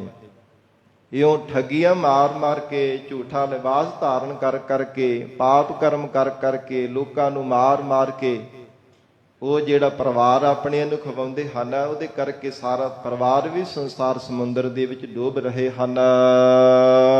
ਜਿਤ ਕੋ ਲਾਇਆ ਤਿਤ ਹੀ ਲਾਗਾ। ਫਿਰ ਭਗਤ ਕਬੀਰ ਸਾਹਿਬ ਜੀ ਕਹਿਣ ਲੱਗੇ ਕਿ ਭਲੇ ਉਹਨਾਂ ਦੇ ਵੱਸ ਦੀ ਵੀ ਗੱਲ ਨਹੀਂ ਹੈ। ਇਹ ਪੂਰਬਲੇ ਸੰਸਕਾਰ ਹੀ ਉਹਨਾਂ ਦੇ ਮਾੜੇ ਹਨ। ਪ੍ਰਾਰਬਧ ਹੀ ਇਦਾਂ ਦੀ ਪ੍ਰਮਾਤਮਾ ਨੇ ਉਹਨਾਂ ਦੀ ਲਿਖੀ ਹੈ। ਜਿੱਥੇ ਪ੍ਰਮਾਤਮਾ ਨੇ ਉਹਨਾਂ ਨੂੰ ਲਗਾਇਆ ਉਥੇ ਕੋ ਲੱਗੇ ਹਨ। ਕਿਉਂਕਿ ਸਾਧ ਸੰਗਤ ਜੀ, ਜੀਵ ਦਾ ਆਪਣਾ ਕੋਈ ਚਾਰਾ ਨਹੀਂ ਹੈ, ਆਪਣਾ ਕੋਈ ਬਲ ਨਹੀਂ ਹੈ, ਆਪਣਾ ਕਿਸੇ ਪੱਖ ਦੇ ਵਿੱਚ ਵੀ ਜੀਵ ਦਾ ਕੋਈ ਜ਼ੋਰ ਨਹੀਂ ਹੈ ਕਿ ਆਪਣੇ ਜ਼ੋਰ ਦੇ ਨਾਲ ਮੈਂ ਕੁਝ ਕਰ ਸਕਾਂ। ਸਤਿਗੁਰੂ ਜੀ ਦਾ ਅਸੀਂ ਵਚਨ ਪੜ੍ਹਦੇ ਹਾਂ, ਜਿਤ ਜਿਤ ਲਾਵਹੁ ਤਿਤ ਤਿਤ ਲਗਨਾ, ਨਾਨਕ ਕਰਤੇ ਕੀ ਜਾਣੈ ਕਰਤਾ ਰਚਨਾ। ਉਹ ਕਰਨਹਾਰ ਰਚੀ ਹੋਈ ਰਚਨਾ ਨੂੰ ਪਰਮੇਸ਼ਰ ਆਪ ਜਾਣਦਾ ਹੈ। ਤੇ ਮਨੁੱਖ ਦੀ ਪ੍ਰਾਰਬਧ ਅਨੁਸਾਰ ਜਿੱਥੇ ਕੋ ਜੀਵਾਂ ਨੂੰ ਲਗਾਇਆ ਉਥੇ ਕੋ ਲੱਗੇ ਹਨ। ਗਰੀਬ ਨਵਾਜ ਸਤਿਗੁਰੂ ਜੀ ਭਗਤ ਰਸਨਾ ਦੁਆਰਾ ਬਖਸ਼ਿਸ਼ ਕਰਦੇ ਨੇ, ਜਿਤ ਕੋ ਲਾਇਆ ਤਿਤ ਹੀ ਲਾਗਾ। ਕਹਿਣ ਲੱਗੇ ਹੈ ਭਲੇ ਜਨੋ, ਉਹਨਾਂ ਦੇ ਵੱਸ ਦੀ ਵੀ ਕੋਈ ਗੱਲ ਨਹੀਂ ਹੈ। ਜਿੱਥੇ ਕੋ ਪ੍ਰਮਾਤਮਾ ਨੇ ਉਹਨਾਂ ਦੀ ਪ੍ਰਾਰਬਧ ਅਨੁਸਾਰ ਲਾਇਆ ਉਥੇ ਕੋ ਲੱਗੇ ਹਨ। ਤੈਸੇ ਕਰਮ ਕਮਾਵੇ। ਤੇ ਕਰਮ ਵੀ ਉਦਾਂ ਦੀ ਕਮਾਉਂਦੇ ਆ ਜਿੱਦਾਂ ਦੇ ਉਹਨਾਂ ਦੇ ਪੂਰਬਲੇ ਸੰਸਕਾਰ ਉਹਨਾਂ ਨੂੰ ਮਿਲੇ ਹਨ। ਜਿਹੋ ਜਿਹੇ ਪੂਰਬਲੇ ਜਨਮਾਂ ਦੇ ਵਿੱਚ ਕੀਤੇ ਹੋਏ ਸੰਚਿਤ ਕਰਮ ਐਸ ਜਨਮ ਦੇ ਵਿੱਚ ਪ੍ਰਾਰਬਧ ਰੂਪ ਹੋ ਕਰਕੇ ਉਹਨਾਂ ਨੂੰ ਪ੍ਰਾਪਤ ਹੋ ਰਹੇ ਹੈ। ਪੂਰਬਲੇ ਜਨਮਾਂ ਦੇ ਕੀਤੇ ਹੋਏ ਜਿਹੜੇ ਕਰਮ ਉਹਨਾਂ ਦੇ ਇਕੱਠੇ ਸਨ, ਸੰਚਿਤ ਕਰਮ ਸਨ, ਇਸ ਜਨਮ ਦੇ ਵਿੱਚ ਉਹ ਪ੍ਰਾਰਬਧ ਰੂਪ ਹੋ ਕਰਕੇ ਪ੍ਰਾਪਤ ਹੋਏ ਹੈ। ਤੇ ਉਹਨਾਂ ਕਰਮਾਂ ਦੇ ਮਾਰੇ ਹੋਏ ਹੀ ਪਾਪ ਕਰਮ ਕਰੀ ਜਾ ਰਹੇ ਹਨ। ਬੇਸਮਝ ਹਨ, ਮਰ ਤੇ ਪੜਦਾ ਪਿਆ ਹੋਇਆ ਹੈ। ਬੇਗਿਆਤ ਹੋਣੇ ਕਰਕੇ ਅਪਰਾਧ ਕਰੀ ਜਾ ਰਹੇ ਨੇ, ਪਾਪ ਕਰਮ ਕਰੀ ਜਾ ਰਹੇ ਹਨ। ਮਹਾਰਾਜ ਕਹਿੰਦੇ ਉਹਨਾਂ ਕਰਮਾਂ ਦੇ ਕਰਕੇ ਹੀ ਜੀਵ ਏਦਾਂ ਦੇ ਕਰਮ ਕਰਦੇ ਆ, ਪਾਪ ਕਰਮ ਕਰਦੇ ਆ, ਪੂਰਬਲੇ ਜਨਮ ਦੇ ਮਾੜੇ ਸੰਸਕਾਰ ਹੋਣੇ ਕਰਕੇ। ਕਿਉਂਕਿ ਸਾਧ ਸੰਗਤ ਜੀ, ਪੂਰਬਲੇ ਜਨਮਾਂ ਦੇ ਵੀ ਚੰਗੇ ਸੰਸਕਾਰ ਹੋਣ, ਉਹਨਾਂ ਦਾ ਵੀ ਬੜਾ ਵੱਡਾ ਪ੍ਰਭਾਵ ਹੁੰਦਾ। ਜੋ ਹੁਣ ਜੀਵਨ ਕਾਲ ਦੌਰਾਨ ਮਨੁੱਖ ਨੂੰ ਜੀਵਨ ਮਿਲਿਆ ਹੈ, ਇਸ ਜਨਮ ਦੇ ਵਿੱਚ ਵੀ ਜਿਹੜੇ ਚੰਗੇ ਸੰਸਕਾਰ ਮਿਲਦੇ, ਉਹਨਾਂ ਦਾ ਵੀ ਬੜਾ ਵੱਡਾ ਅਸਰ ਹੈ, ਬਹੁਤ ਵੱਡਾ ਪ੍ਰਭਾਵ ਹੈ ਜੀਵਨ ਅੰਦਰ। ਪਰ ਪੂਰਬਲੇ ਜੇਕਰ ਬਹੁਤੇ ਮਾੜੇ ਸੰਸਕਾਰ ਮਨੁੱਖ ਦੇ ਹੋਣ, ਬਹੁਤੇ ਮਾੜੇ ਕਰਮ ਹੋਣ, ਉਹਨਾਂ ਕਰਕੇ ਮਨ ਬਾਰ-ਬਾਰ ਮਾੜੇ ਪਾਸੇ ਹੀ ਭੱਜਣ ਨੂੰ ਯਤਨ ਕਰਦਾ ਰਹਿੰਦਾ, ਹਰ ਸਮੇਂ ਮਾੜੇ ਪਾਸੇ ਹੀ ਜਾਂਦਾ। ਜੇ ਇਸ ਜਨਮ ਦੇ ਵਿੱਚ ਭਾਵੇਂ ਚੰਗੇ ਸੰਸਕਾਰ ਮਿਲ ਵੀ ਰਹੇ ਹੈ, ਪਰ ਪੂਰਬਲੇ ਪਾਪ ਕਰਮਾਂ ਕਰਕੇ ਜ਼ਿਆਦਾ ਪੂਰਬਲੇ ਮਾੜੇ ਸੰਸਕਾਰਾਂ ਦਾ ਜ਼ੋਰ ਹੋਣੇ ਕਰਕੇ ਸੁਭਾਵਿਕ ਹੀ ਮਨ ਮਾੜੇ ਪਾਸੇ ਭੱਜਣ ਨੂੰ ਬਾਰ-ਬਾਰ ਹਰ ਸਮੇਂ ਯਤਨਸ਼ੀਲ ਰਹਿੰਦਾ ਹੈ। ਇਹ ਚੰਗੇ ਤੇ ਮਾੜੇ ਸੰਸਕਾਰਾਂ ਦਾ ਵੀ ਮਨੁੱਖ ਦੇ ਉੱਪਰ ਜ਼ੋਰ ਪੈਂਦਾ। ਇਹ ਸਤਿਗੁਰੂ ਜੀ ਨੇ ਬਖਸ਼ਿਸ਼ ਕੀਤੀ ਹੈ। ਹਜੂਰ ਕਹਿੰਦੇ ਹਨ, ਜਿਤ ਕੋ ਲਾਇਆ ਤਿਤ ਹੀ ਲਾਗਾ, ਤੈਸੇ ਕਰਮ ਕਮਾਵੇ। ਉਹਨਾਂ ਦਾ ਆਪਣਾ ਕੋਈ ਬਲ ਨਹੀਂ ਹੈ, ਆਪਣਾ ਕੋਈ ਜ਼ੋਰ ਨਹੀਂ ਹੈ। ਜਿੱਥੇ ਕੋ ਪ੍ਰਮਾਤਮਾ ਨੇ ਤਿਨਾਂ ਨੂੰ ਲਗਾਇਆ ਉਥੇ ਕੋ ਲੱਗੇ ਹੈ। ਪ੍ਰਾਰਬਧ ਅਨੁਸਾਰ ਪੂਰਬਲੇ ਸੰਸਕਾਰਾਂ ਕਰਕੇ ਉਦਾਂ ਦੇ ਕਰਮ ਕਮਾ ਰਹੇ ਹਨ। ਕਹੋ ਕਬੀਰ ਜਿਸ ਸਤਿਗੁਰ ਭੇਟੈ। ਫਿਰ ਬੇਨਤੀ ਕੀਤੀ ਹੈ ਉਹਨਾਂ ਸ਼ਰਧਾਲੂ ਜਨਾਂ ਨੇ। ਕਹਿਣ ਲੱਗੇ, ਮਹਾਰਾਜ ਕੋਈ ਢੰਗ ਤਰੀਕਾ ਤੇ ਹੋਵੇਗਾ ਹੀ ਉਹਨਾਂ ਦੀ ਜੀਵਨ ਦਾ ਭਲਾ ਹੋਣ ਦਾ। ਕਿਉਂਕਿ ਹਰ ਇੱਕ ਮਨੁੱਖ ਜੀਵਨ ਦੇ ਅੰਦਰ ਭੁੱਲਣਹਾਰਾ ਹੈ। ਹਰ ਇੱਕ ਮਨੁੱਖ ਜੀਵਨ ਦੇ ਵਿੱਚ ਕਿਸੇ ਨਾ ਕਿਸੇ ਮੋੜ ਤੇ ਕੋਈ ਨਾ ਕੋਈ ਗਲਤੀ ਕਰਦਾ ਹੈ। ਏਦਾਂ ਦੇ ਫਿਰ ਕਿਸੇ ਜੀਵ ਦਾ ਭਲਾ ਨਹੀਂ ਹੋਵੇਗਾ। ਤੇ ਕਹਿਣ ਲੱਗੇ, ਮਹਾਰਾਜ ਉਹਨਾਂ ਦਾ ਭਲਾ ਕਿਵੇਂ ਹੋ ਸਕਦਾ ਹੈ? ਕਹਿੰਦੇ ਹਨ, ਕਹੋ ਕਬੀਰ ਜੇ ਸਤਿਗੁਰ ਭੇਟੈ, ਜਿਨ੍ਹਾਂ ਨੂੰ ਜੀਵਨ ਦੇ ਅੰਦਰ ਪੂਰੇ ਸਤਿਗੁਰੂ ਜੀ ਦੀ ਪ੍ਰਾਪਤੀ ਹੋ ਜਾਂਦੀ ਹੈ। ਮਨ ਬਾਣੀ ਸਰੀਰ ਕਰਕੇ ਜੋ ਸਤਿਗੁਰੂ ਜੀ ਦੇ ਹੋ ਜਾਂਦੇ ਹੈ, ਆਪਾ ਭਾਵ ਅਭਾਵ ਕਰਕੇ ਸਤਿਗੁਰੂ ਜੀ ਦੇ ਪਰਾਇਣ ਹੋ ਜਾਂਦੇ ਹਨ। ਪੁਨਰਪ ਜਨਮ ਨ ਆਵੈ। ਉਹਨਾਂ ਨੂੰ ਪੁਨः ਬਾਰ-ਬਾਰ ਸੰਸਾਰ ਦੇ ਵਿੱਚ ਜਨਮ ਧਾਰਨ ਕਰਕੇ ਨਹੀਂ ਆਉਣਾ ਪੈਂਦਾ। ਉਹਨਾਂ ਨੂੰ ਬਾਰ-ਬਾਰ ਜਨਮ ਧਾਰਨ ਕਰਕੇ ਨਹੀਂ ਆਉਣਾ ਪੈਂਦਾ। ਮੌਤ ਦੇ ਮਾਰੇ ਹੋਏ ਨਹੀਂ ਮਰਨਾ ਪੈਂਦਾ। ਜੇ ਜਨਮ ਹੀ ਨਾ ਹੋਵੇਗਾ ਤੇ ਮੌਤ ਕਿਵੇਂ ਆਵੇਗੀ? ਇਸ ਲਈ ਮਹਾਰਾਜ ਕਹਿੰਦੇ ਪੁਨਰਪ ਜਨਮ ਨਾ ਆਵੇ। ਕਿਸੇ ਜੂਨ ਦੇ ਵਿੱਚ ਵੀ ਉਹਨਾਂ ਨੂੰ ਫਿਰ ਜਨਮ ਨਹੀਂ ਧਾਰਨ ਕਰਨਾ ਪੈਂਦਾ, ਜਿਨ੍ਹਾਂ ਨੂੰ ਜੀਵਨ ਦੇ ਅੰਦਰ ਪੂਰੇ ਸਤਿਗੁਰੂ ਜੀ ਦੀ ਪ੍ਰਾਪਤੀ ਹੋ ਜਾਂਦੀ ਹੈ। ਕਿਉਂਕਿ ਇਹ ਪੂਰੇ ਸਤਿਗੁਰਾਂ ਦੀ ਵਡਿਆਈ ਹੈ। ਮਹਾਰਾਜ ਸਾਹਿਬ ਜੀ ਦੀ ਅਸੀਂ ਬਚਨ ਪੜ੍ਹਦੇ ਹਾਂ, ਜੋ ਮਨੁੱਖ ਸਤਿਗੁਰੂ ਜੀ ਦੇ ਚਰਨੀ ਲੱਗਦਾ ਹੈ ਉਸੇ ਦਾ ਹੀ ਉਧਾਰ ਹੁੰਦਾ ਹੈ। ਸਤਿਗੁਰੂ ਜੀ ਤੋਂ ਬੇਮੁਖ ਹੋਣੇ ਕਰਕੇ ਮਨੁੱਖ ਭਾਵੇਂ ਲੱਖਾਂ ਜਨਮ ਵੀ ਧਾਰਨ ਕਰਕੇ ਆ ਜਾਂਦਾ ਹੈ, ਫਿਰ ਵੀ ਜੇਕਰ ਬੇਮੁਖ ਹੈ, ਮਨਮੁਖ ਹੈ, ਨਿਗੁਰਾ ਹੈ, ਤਾਂ ਵੀ ਮਹਾਰਾਜ ਕਹਿੰਦੇ ਉਹਦਾ ਕਿਤੇ ਭਲਾ ਨਹੀਂ ਹੋਣ ਵਾਲਾ। ਸਾਨੂੰ ਬਚਨ ਯਾਦ ਹੋਵੇਗਾ ਸਭ ਨੂੰ, ਜੇ ਕੋ ਗੁਰ ਤੇ ਬੇਮੁਖ ਹੋਵੇ, ਬਿਨ ਸਤਿਗੁਰ ਮੁਕਤ ਨਾ ਪਾਵੈ। ਪਾਵੈ ਮੁਕਤ ਨਾ ਹੋਰ ਥੈ ਕੋਈ, ਪੁੱਛੋ ਵਿਵੇਕੀਆਂ ਜਾਏ। ਅਨੇਕ ਜੂਨੀ ਭਰਮ ਆਵੈ, ਬਿਨ ਸਤਿਗੁਰ ਮੁਕਤ ਨਾ ਪਾਏ। ਨਹੀਂ ਮੁਕਤੀ ਦੀ ਦਾਤ ਪਾ ਸਕਦਾ। ਮਹਾਰਾਜ ਫਿਰ ਕਿਵੇਂ ਮੁਕਤ ਹੋਵੇਗਾ? ਸਤਿਗੁਰੂ ਜੀ ਕਹਿੰਦੇ ਹਨ, ਫਿਰ ਮੁਕਤ ਪਾਏ ਲਾਗ ਚਰਣੀ, ਸਤਿਗੁਰੂ ਸ਼ਬਦ ਸੁਣਾਏ। ਕਹੈ ਨਾਨਕ ਵਿਚਾਰ ਦੇਖੋ, ਬਿਨ ਸਤਿਗੁਰ ਮੁਕਤ ਨਾ ਪਾਏ। ਇਹ ਵਿਚਾਰਵਾਨੋ ਵਿਚਾਰ ਕਰ ਕਰਕੇ ਦੇਖ ਲਓ। ਨਹੀਂ ਮੁਕਤੀ ਦੀ ਦਾਤ ਮਿਲੇਗੀ ਜੇਕਰ ਸਤਿਗੁਰੂ ਜੀ ਤੋਂ ਬੇਮੁਖ ਹੈ। ਮਹਾਰਾਜ ਸੱਚੇ ਪਾਤਸ਼ਾਹ ਜੀ ਦੀ ਸ਼ਰਨ ਨਹੀਂ ਧਾਰਨ ਕਰਦਾ, ਮਨ ਬਾਣੀ ਸਰੀਰ ਕਰਕੇ ਸਤਿਗੁਰੂ ਜੀ ਦੇ ਸਨਮੁਖ ਨਹੀਂ ਹੁੰਦਾ, ਉਹ ਜੀਵ ਕਦੇ ਵੀ ਮੁਕਤ ਨਹੀਂ ਹੋ ਸਕਦਾ। ਬਿਨ ਗੁਰ ਮੁਕਤ ਨਹੀਂ ਤਰੈ ਲੋਈ, ਗੁਰਮੁਖ ਪਾਵੈ ਨਾਮ ਹਰੀ। ਤਿੰਨਾਂ ਲੋਕਾਂ ਵਿੱਚੋਂ ਸੰਸਾਰ ਦੇ ਕਿਸੇ ਵੀ ਕੋਨੇ ਤੇ ਚਲਾ ਜਾ, ਇਹ ਜੀਵ ਸਤਿਗੁਰੂ ਜੀ ਤੋਂ ਬਿਨਾਂ ਕਦੇ ਵੀ ਤੂੰ ਮੁਕਤ ਨਹੀਂ ਹੋ ਸਕੇਗਾ। ਗੁਰ ਬਿਨ ਘੋਰ ਅੰਧਾਰ, ਗੁਰੂ ਬਿਨ ਸਮਝ ਨਾ ਆਵੈ। ਗੁਰ ਬਿਨ ਸੁਰਤ ਨਾ ਸਿੱਧ, ਗੁਰੂ ਬਿਨ ਮੁਕਤ ਨਾ ਪਾਵੈ। ਨਹੀਂ ਮੁਕਤੀ ਦੀ ਦਾਤ ਮਿਲ ਸਕਦੀ। ਬੇਅੰਤ ਐਸੇ ਮਹਾਰਾਜ ਸਾਹਿਬ ਜੀ ਦੇ ਬਚਨ ਹਨ। ਇਸ ਲਈ ਹਜ਼ੂਰ ਕਹਿੰਦੇ, ਜਿਨ੍ਹਾਂ ਨੂੰ ਜੀਵਨ ਦੇ ਵਿੱਚ ਸਤਿਗੁਰੂ ਜੀ ਦੀ ਪ੍ਰਾਪਤੀ ਹੋ ਜਾਂਦੀ ਹੈ, ਪੂਰੇ ਸਤਿਗੁਰੂ ਜੀ ਵਾਲੇ ਜੋ ਬਣ ਜਾਂਦੇ ਹਨ, ਉਹਨਾਂ ਨੂੰ ਦੁਬਾਰਾ ਜਨਮ ਨਹੀਂ ਧਾਰਨ ਕਰਨਾ ਪੈਂਦਾ। ਇਹ ਸਾਧ ਸੰਗਤ ਜੀ, ਬਾਹਜ ਭਾਵ ਦੇ ਵਿੱਚ ਜਿਹੜੇ ਪਖੰਡੀ ਠੱਗ ਸਨ, ਉਹਨਾਂ ਦੇ ਪਰਥਾਏ ਇਹ ਜਦੋਂ ਉਪਦੇਸ਼ ਬਖਸ਼ਿਸ਼ ਕੀਤਾ ਨਾ ਭਗਤ ਕਬੀਰ ਸਾਹਿਬ ਜੀ ਨੇ, ਤੇ ਫਿਰ ਉਹਨਾਂ ਸ਼ਰਧਾਲੂ ਪੁਰਖਾਂ ਨੇ ਹੱਥ ਜੋੜ ਕੇ ਬੇਨਤੀ ਕੀਤੀ। ਕਹਿਣ ਲੱਗੇ, ਮਹਾਰਾਜ ਫਿਰ ਜਿਹੜੇ ਅਸਲ ਸੰਤ ਹੁੰਦੇ ਉਹਨਾਂ ਦਾ ਜੀਵਨ ਕਿਹੋ ਜਿਹਾ ਹੁੰਦਾ? ਉਹਨਾਂ ਪਰਥਾਏ ਵੀ ਸਾਨੂੰ ਉਪਦੇਸ਼ ਦੇਵੋ। ਅੱਗੇ ਵਾਸਤੇ ਅਸੀਂ ਭਰਮ ਕੇ ਐਵੇਂ ਠੱਗਾਂ ਦੇ ਵਸ ਨਾ ਪਾਵਾਂਗੇ। ਜਿਵੇਂ ਨਾ ਠੱਗਾਂ ਦੇ ਅੜਿੱਕੇ ਚੜ੍ਹੇ ਆ ਤੇ ਸਾਰਾ ਕੁਝ ਲੁਟਾ ਕੇ ਆਏ ਆ, ਮਸਾਂ ਸਾਡੀਆਂ ਜਾਨਾਂ ਬਚੀਆਂ ਨੇ, ਨਹੀਂ ਤਾਂ ਕਿਸੇ ਨੂੰ ਜਿਉਂਦਿਆਂ ਵੀ ਨਹੀਂ ਸਨ ਛੱਡਦੇ। ਪਤਾ ਨਹੀਂ ਕਿੱਦਾਂ ਰੱਬ ਦੀ ਦਇਆ ਦੇ ਨਾਲ ਅਸੀਂ ਬਚ ਕੇ ਆ ਗਏ ਹਾਂ।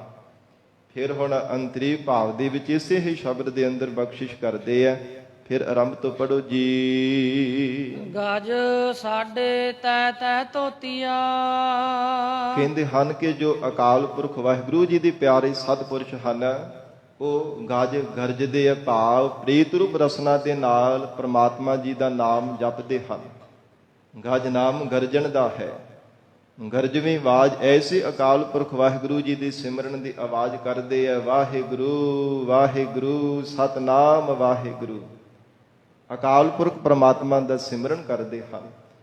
ਜਾਂ ਫਿਰ ਗਜ ਸਾਢੇ ਤੈ ਤੈ ਧੋਤੀਆਂ। ਕਹਿੰਦੇ ਹਨ ਕਿ ਜਿਹੜੀ ਸੁਤ ਬਿਤ ਲੋਕ ਈਖਣਾ ਕੀਨੀ, ਇਹ ਤਿੰਨ ਤਰ੍ਹਾਂ ਦੀਆਂ ਜਿਹੜੀਆਂ ਵਾਸ਼ਨਾ ਹੈ ਨਾ, ਉਹਨਾਂ ਨੂੰ ਪ੍ਰੇਮ ਰੂਪ ਜਲ ਦੇ ਨਾਲ ਅਥਵਾ ਨਾਮ ਰੂਪੀ ਜਲ ਦੇ ਨਾਲ ਧੋ ਕਰਕੇ ਤੇ ਮੁਖ ਤੋਂ ਪ੍ਰੀਤ ਰੂਪ ਰਸਨਾ ਦੇ ਨਾਲ ਗਰਜਵੀਂ ਆਵਾਜ਼ ਦੇ ਵਿੱਚ ਪ੍ਰਮਾਤਮਾ ਦਾ ਸਿਮਰਨ ਕਰਦੇ ਹਨ। ਇਹ ਸਾਧ ਸੰਗਤ ਜੀ, ਬੰਦਗੀ ਕਰਨ ਵਾਲੀ ਬ੍ਰਹਮ ਬੇਤਿਆਂ ਦੇ ਜੀਵਨ ਦੇ ਅੰਦਰ ਪ੍ਰੈਕਟੀਕਲ ਕੀਤੇ ਹੋਏ ਕਮਾਏ ਹੋਏ ਇਹ ਵਚਨ ਹਨ ਕਿ ਪਹਿਲਾਂ ਜੋ ਪਰਮੇਸ਼ਰ ਦਾ ਨਾਮ ਜਪਣਾ ਹੈ ਨਾ, ਮੁਖ ਤੋਂ ਉੱਚੀ ਆਵਾਜ਼ ਦੇ ਵਿੱਚ ਬੋਲਣਾ ਤੇ ਕੰਨਾਂ ਦੇ ਨਾਲ ਸੁਣਨਾ, ਇਹ ਸੁਭਾਵਕ ਹੀ ਧਿਆਨ ਪ੍ਰਮਾਤਮਾ ਦੇ ਚਰਨਾਂ ਵਿੱਚ ਜੁੜਦਾ ਹੈ। ਇਹ ਸਤਿਪੁਰਸ਼ਾਂ ਦੀ ਕਮਾਈ ਹੋਈ, ਜਿਨ੍ਹਾਂ ਨੇ ਕਮਾਈ ਕੀਤੀ, ਉਹਨਾਂ ਦੇ ਵਚਨ ਹਨ ਕਿ ਜਦੋਂ ਜਗਿਆਸੂ ਜਨ ਪਹਿਲਾਂ ਪਰਮਾਤਮਾ ਦਾ ਸਿਮਰਨ ਪ੍ਰਾਰੰਭ ਕਰਦਾ ਹੈ, ਮੁਖ ਤੋਂ ਉੱਚੀ ਆਵਾਜ਼ ਦੇ ਵਿੱਚ ਬੋਲ ਕੇ ਤੇ ਕੰਨਾਂ ਦੇ ਨਾਲ ਸੁਣਦਾ, ਸੁਭਾਵਕ ਹੀ ਧਿਆਨ ਵਿੱਚ ਜੁੜਨਾ ਸ਼ੁਰੂ ਹੋ ਜਾਂਦਾ ਹੈ। ਫਿਰ ਸਹਿਜੀ ਸਹਿਜੀ ਹਿਰਦੇ ਦੇ ਅੰਦਰ ਪਰਮਾਤਮਾ ਦਾ ਸਿਮਰਨ ਕਰਦਾ ਹੈ। ਇਉਂ ਗਰੀਬ ਨਵਾਜ ਮਹਾਰਾਜ ਸੱਚੇ ਪਾਤਸ਼ਾਹ ਕਹਿੰਦੇ ਨੇ, ਗਜ ਸਾਢੇ ਤੈ ਤੈ ਧੋਤੀਆਂ। ਸਤ ਸੰਗਤ ਜੀ, ਇੱਕ ਓੰਕਾਰ ਜਾਂ ਓੰਕਾਰ ਜਿਹੜਾ ਪਰਮੇਸ਼ਰ ਦਾ ਸਿਮਰਨ ਹੈ, ਇਹਦੇ ਅੰਦਰ ਜਿਹੜੀਆਂ 3.5 ਮਾਤਰਾਵਾਂ 3.5 ਮਾਤਰਾਵਾਂ ਮੰਨੀਆਂ ਜਾਂਦੀਆਂ ਹਨ। ਓਕਾਰ, ਮਕਾਰ ਤੇ ਅੰਕਾਰ ਤੇ ਅੱਧਾ ਰਾਰਾ, ਇਹ 3.5 ਮਾਤਰਾਵਾਂ ਬਣਦੀਆਂ ਨੇ। ਕਹਿੰਦੇ ਕਿ ਪਰਮੇਸ਼ਰ ਦੇ ਪਿਆਰੇ ਜਿਹੜਾ ਓੰਕਾਰ ਸਾਰੀ ਸ੍ਰਿਸ਼ਟੀ ਦਾ ਪ੍ਰਕਾਸ਼ਕ ਹੈ, ਉਸ ਅਕਾਲ ਪੁਰਖ ਪਰਮੇਸ਼ਰ ਦਾ ਜਾਪ ਕਰਦੇ ਆ। ਔਰ 3 ਜਿਹੜੀਆਂ ਵਾਸ਼ਨਾਵਾਂ ਨੇ, ਤਿੰਨਾਂ ਨੂੰ ਪ੍ਰੇਮ ਰੂਪ ਜਲ ਦੇ ਨਾਲ ਤਿੰਨਾਂ ਨੇ ਧੋ ਦਿੱਤਾ, ਸ਼ੁੱਧ ਕਰ ਲਿਆ ਹੈ। ਤਿਹਰੇ ਪਾਇਨ ਤਗ, ਤੇ ਫਿਰ ਤਗ ਨਾਮ ਜਨੇਊ ਦਾ ਹੈ। ਜਨੇਊ ਕਿੱਦਾਂ ਦਾ ਧਾਰਨ ਕੀਤਾ ਹੋਇਆ ਹੈ? ਐਸਾ ਪ੍ਰਤੱਖ ਜਨੇਊ ਨਹੀਂ ਤਿੰਨਾਂ ਨੇ ਧਾਰਨ ਕੀਤਾ ਹੋਇਆ। ਕਹਿੰਦੇ ਹਨ ਕਿ ਜਿਹੜਾ ਸੰਸਾਰ ਦੇ ਅੰਦਰ 3 ਗੁਣਾਂ ਤੋਂ ਉਪਰਾਮ ਹੋਣਾ, 3 ਗੁਣਾਂ ਨੂੰ ਛੱਡ ਕਰਕੇ ਚੌਥੇ ਤੁਰੀਆ ਪਰ ਦੀ ਵਿੱਚ ਚਿਤ ਬਿਰਤੀ ਨੂੰ ਜੋੜਨਾ, ਐਸਾ ਉਹਨਾਂ ਨੇ ਤਗ ਧਾਰਨ ਕੀਤਾ ਹੈ। ਗਲੀ ਜਨਾ ਜਪ ਮਾਲਿਆ। ਭਗਤ ਕਬੀਰ ਸਾਹਿਬ ਜੀ ਕਹਿਣ ਲੱਗੇ, ਹੈ ਪ੍ਰੇਮੀਓ, ਉਹਨਾਂ ਦੀਆਂ ਗੱਲਾਂ ਹੀ ਇਹੋ ਹਨ ਜਿਵੇਂ ਪਰਮੇਸ਼ਰ ਦਾ ਨਾਮ ਜਪ ਰਹੇ ਹੋਈਏ। ਉਹਨਾਂ ਦੀਆਂ ਗੱਲਾਂ ਦੇ ਵਿੱਚ ਹੀ ਪਰਮੇਸ਼ਰ ਦਾ ਨਾਮ ਚੇਤੇ ਆਉਂਦਾ ਹੈ, ਪਰਮਾਤਮਾ ਦੀ ਯਾਦ ਆਉਂਦੀ ਹੈ। ਕਿਉਂਕਿ ਵਾਹਿਗੁਰੂ ਦੇ ਪਿਆਰੇ ਸਤ ਸੰਗਤ ਜੀ ਕਦੇ ਵੀ ਸੰਸਾਰ ਦੀ ਖੁਸ਼ਾਮਦ ਨਹੀਂ ਕਰਦੇ। ਕਦੇ ਵੀ ਵਿਚਾਰ ਕਰਕੇ ਦੇਖਣਾ, ਜਦੋਂ ਵੀ ਸਿਫਤ ਕਰਨਗੇ ਪਰਮੇਸ਼ਰ ਦੇ ਨਾਮ ਦੀ ਸਿਫਤ ਹੀ ਕਰਦੇ ਹਨ। ਜਦੋਂ ਕਿਤੇ ਖੁਸ਼ਾਮਦ ਕਰਦੇ ਹੈ, ਪਰਮਾਤਮਾ ਦੀ ਖੁਸ਼ਾਮਦ ਕਰਦੇ ਹੈ, ਨਾ ਕਿ ਕਿਸੇ ਸੰਸਾਰ ਦੇ ਜੀਵਾਂ ਦੀ। ਜਦੋਂ ਗੱਲ ਕਰਨੀ ਕੇਵਲ ਪਰਮੇਸ਼ਰ ਦੇ ਨਾਮ ਦੀ ਗੱਲ, ਵਾਹਿਗੁਰੂ ਦੇ ਪਿਆਰਿਆਂ ਦੀ ਰਸਨਾ ਤੇ ਹੁੰਦੀ ਹੈ। ਨਹੀਂ ਤਾਂ ਸਾਡੇ ਜੀਵਾਂ ਦਾ ਸੁਭਾਅ ਹੁੰਦਾ ਹੈ, ਕਲਯੁਗੀ ਜੀਵਾਂ ਦਾ, ਕਿ ਦੁਨਿਆਵੀ ਗੱਲਾਂ ਬਾਤਾਂ ਮੁਖ ਤੋਂ ਕਰਦੇ ਰਹਿਣਾ, ਜਾਂ ਕਿਸੇ ਦੀ ਨਿੰਦਿਆ ਜਾਂ ਚੁਗਲੀਆਂ ਕਰਦੇ ਰਹਿਣਾ, ਝੂਠ ਬੋਲਦੇ ਰਹਿਣਾ, ਜਾਂ ਸੰਸਾਰ ਦੀ ਖੁਸ਼ਾਮਦ ਦੇ ਵਿੱਚ ਲੱਗੇ ਰਹਿਣਾ। ਪਰ ਪਰਮੇਸ਼ਰ ਦੇ ਪਿਆਰੇ ਸਤਿਪੁਰਸ਼ਾਂ ਦਾ ਐਸਾ ਜੀਵਨ ਹੋਇਆ ਕਰਦਾ ਹੈ, ਜਦੋਂ ਵੀ ਉਹ ਸਿਫਤ ਦੀ ਗੱਲ ਕਰਦੇ, ਪਰਮੇਸ਼ਰ ਦੇ ਨਾਮ ਦੀ ਸਿਫਤ ਹੀ ਕਰਦੇ ਹਨ। ਮਹਾਰਾਜ ਹਜੂਰ ਭਗਤ ਰਸਨਾ ਦੁਆਰਾ ਕਹਿੰਦੇ ਨੇ, ਗੱਲੀ ਜਿਨ੍ਹਾਂ ਜਪ ਮਾਲੀਆਂ। ਕਹਿੰਦੇ ਹੈ ਪ੍ਰੇਮੀ ਜਨ, ਉਹਨਾਂ ਦੀਆਂ ਗੱਲਾਂ ਬਾਤਾਂ ਵੀ ਇਦਾਂ ਦੀ ਹੁੰਦੀਆਂ ਕਿ ਜਿਵੇਂ ਪਰਮੇਸ਼ਰ ਦਾ ਨਾਮ ਹੀ ਜਪ ਰਹੇ ਹੈ। ਉਹਨਾਂ ਦੀਆਂ ਗੱਲਾਂ, ਉਹਨਾਂ ਦੀਆਂ ਵਿਚਾਰਾਂ ਸੁਣ ਕਰਕੇ ਪਰਮੇਸ਼ਰ ਦਾ ਸਿਮਰਨ ਹੀ ਚੇਤੇ ਆਉਂਦਾ। ਜਪ ਮਾਲੀਆਂ, ਮਾਲਾ ਫੇਰਨ ਦੀ ਤਰ੍ਹਾਂ ਹੀ ਵਾਹਿਗੁਰੂ ਚੇਤੇ ਆ ਰਿਹਾ ਹੁੰਦਾ ਹੈ। ਲੋਟੇ ਹੱਥ ਨੇ ਵਗ। ਫਿਰ ਮਹਾਰਾਜ ਸੱਚੇ ਪਾਤਸ਼ਾਹ ਕਹਿੰਦੇ, ਜਿਹੜੇ ਉਹਨਾਂ ਦੇ ਹੱਥ ਹੈ ਨਾ ਨੇ ਵਗ, ਵਿਸ਼ੇਸ਼ ਕਰਕੇ ਉਹਨਾਂ ਨੂੰ ਪ੍ਰਮਾਤਮਾ ਦੀ ਸਿਮਰਨ ਦੇ ਵੱਲ ਔਰ ਸੰਗਤ ਦੀ ਸੇਵਾ ਦੇ ਵੱਲ ਲੰਘਾਉਂਦੇ ਹਨ। ਲੋਟੇ ਹੱਥ ਨੇ ਵਗ, ਨੇ ਨਾਮ ਵਿਸ਼ੇਸ਼ ਕਰਕੇ ਦਾ ਹੈ, ਵਗ ਨਾਮ ਚਿੱਟੇ ਦਾ ਹੈ। ਆਪਣੇ ਮਨ ਰੂਪੀ ਹੱਥ ਨੂੰ ਵਿਸ਼ੇਸ਼ ਕਰਕੇ ਉਹ ਚਿੱਟਾ ਭਾਵ ਸੁੱਧ ਕਰਕੇ ਰੱਖਦੇ ਹਨ। ਓਏ ਹਰ ਕੇ ਸੰਤ ਨਾ ਆਖੀਐ। ਐਸੇ ਅਕਾਲ ਪੁਰਖ ਵਾਹਿਗੁਰੂ ਪਰਮੇਸ਼ਰ ਦੇ ਪਿਆਰੇ ਕੀ ਕਹਿੰਦੇ ਕਿ ਉਹਨਾਂ ਨੂੰ ਸੰਤ ਨਹੀਂ ਕਿਹਾ ਜਾ ਸਕਦਾ? ਜਿਵੇਂ ਕਿਸੇ ਨੂੰ ਸਵਾਲ ਕੀਤਾ ਜਾਂਦਾ, ਕਹਿੰਦੇ ਕਿਉਂ ਨਹੀਂ? ਆਖੀ ਇਹ ਪਰਮੇਸ਼ਰ ਦੇ ਪਿਆਰੇ ਸੰਤ ਹੀ ਕਹੀਦੇ ਹਨ। ਓਏ ਹਰ ਕੇ ਸੰਤਨ ਆਖੀ ਇਹ, ਇਹਦੇ ਨਾਲ ਬਹੁਵਚਨ ਬਣਦਾ ਹੈ ਕਿ ਪਰਮੇਸ਼ਰ ਦੇ ਪਿਆਰੇ ਸੰਤ ਕਹੀਦੇ ਆ, ਜਿਹੜੇ ਆਪਣੇ ਹਿਰਦੇ ਨੂੰ ਸ਼ੁੱਧ ਕਰਕੇ ਰੱਖਦੇ ਹਨ, ਜਿਨ੍ਹਾਂ ਨੇ ਵਾਸ਼ਨਾਵਾਂ ਨੂੰ ਸ਼ੁੱਧ ਕਰਕੇ ਪ੍ਰਮਾਤਮਾ ਦੇ ਚਰਨਾਂ ਵਿੱਚ ਚਿੱਤ ਨੂੰ ਜੋੜਿਆ ਹੈ। ਉਹ ਵਾਹਿਗੁਰੂ ਦੇ ਪਿਆਰੇ ਸੰਤ ਹੀ ਕਹੀਦੇ ਹਨ। ਬਾਨਾ ਰਸ ਕੇ ਠੱਗ। ਬਾਨਾ ਨਾਮ ਸਤ ਸੰਗਤ ਜੀ ਜੰਗਲ ਦਾ ਹੈ। ਸੰਸਾਰ ਰੂਪੀ ਜੰਗਲ ਰਸ ਵਿਸ਼ੇ ਸੁਖਾਂ ਰਸਾਂ ਦੇ ਨਾਲ ਭਰਿਆ ਪਿਆ ਹੈ।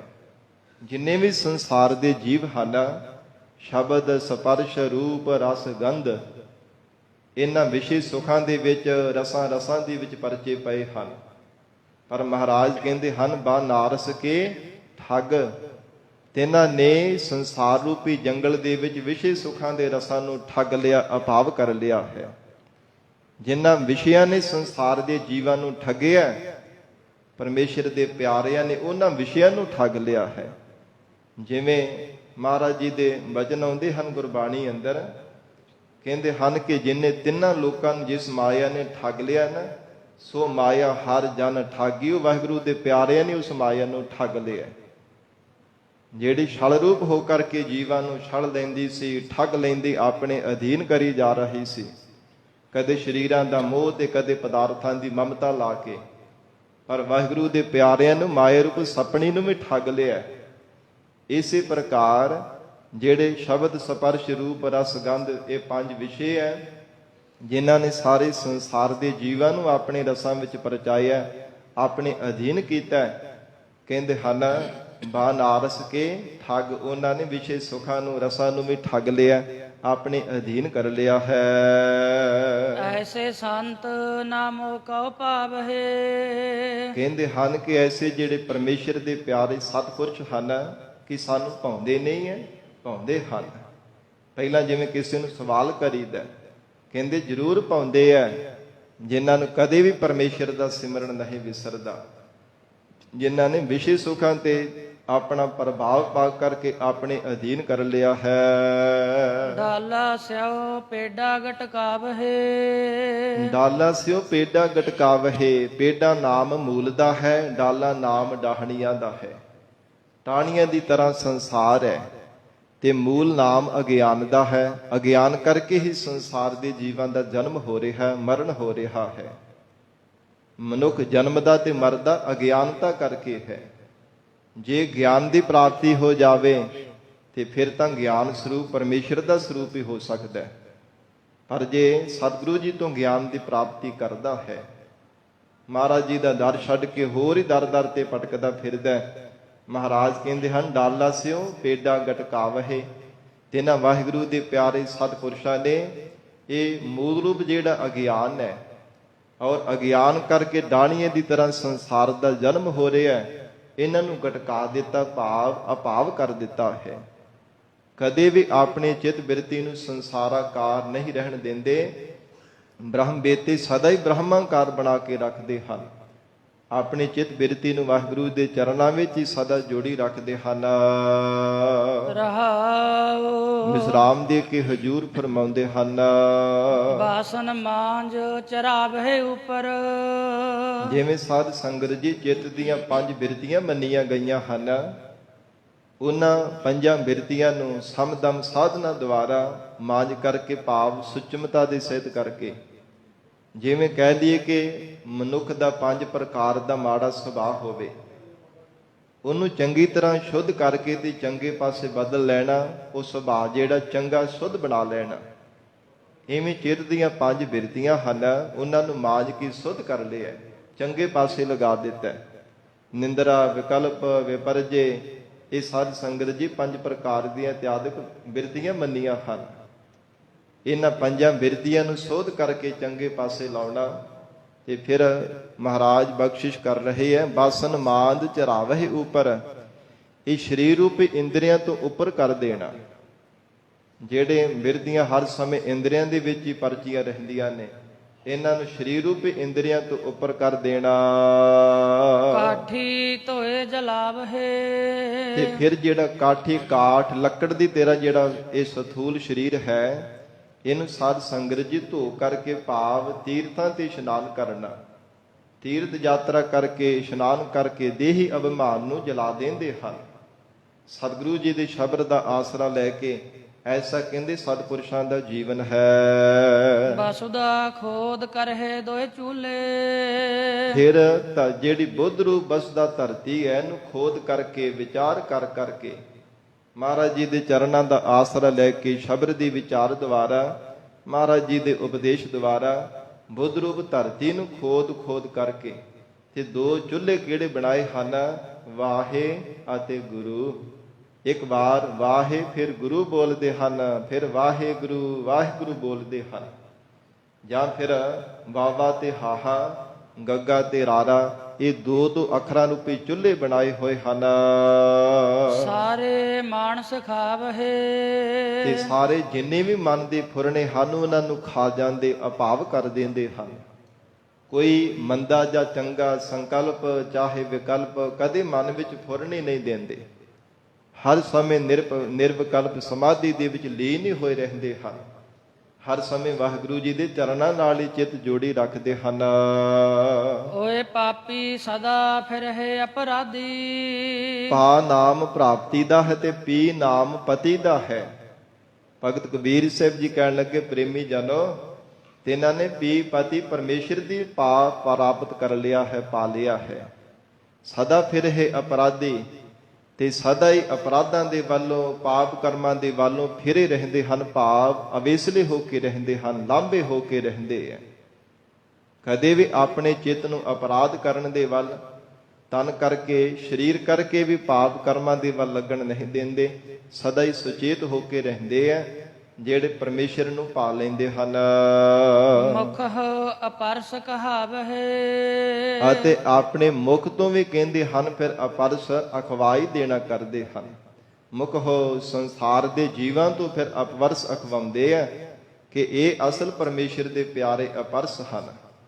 ਇਹ ਅਸਲ ਦੇ ਵਿੱਚ ਪਰਮੇਸ਼ਰ ਦੇ ਪਿਆਰੇ ਸਤਿਪੁਰਸ਼ ਹਨ ਜਿਹੜੇ ਵਿਕਾਰਾਂ ਰੂਪੀ ਮੰਦੇ ਪਰਛਾਵੇਂ ਤੋਂ ਬਚ ਕੇ ਰਹਿੰਦੇ ਹੈ। ਜਿਹੜੇ ਪਾਪ ਕਰਮਾਂ ਰੂਪੀ ਗੁਨਾਹ ਰੂਪੀ ਸੰਸਾਰ ਦੇ ਮਾੜੇ ਪਰਛਾਵਿਆਂ ਤੋਂ ਬਚੀ ਰਹਿੰਦੇ ਹੈ, ਉਹ ਅਸਲ ਦੇ ਵਿੱਚ ਸੰਸਾਰ ਦੇ ਅੰਦਰ ਸੱਚੇ ਅਪਰਸ ਅਖਵਾਈ ਦੇ ਹਨ।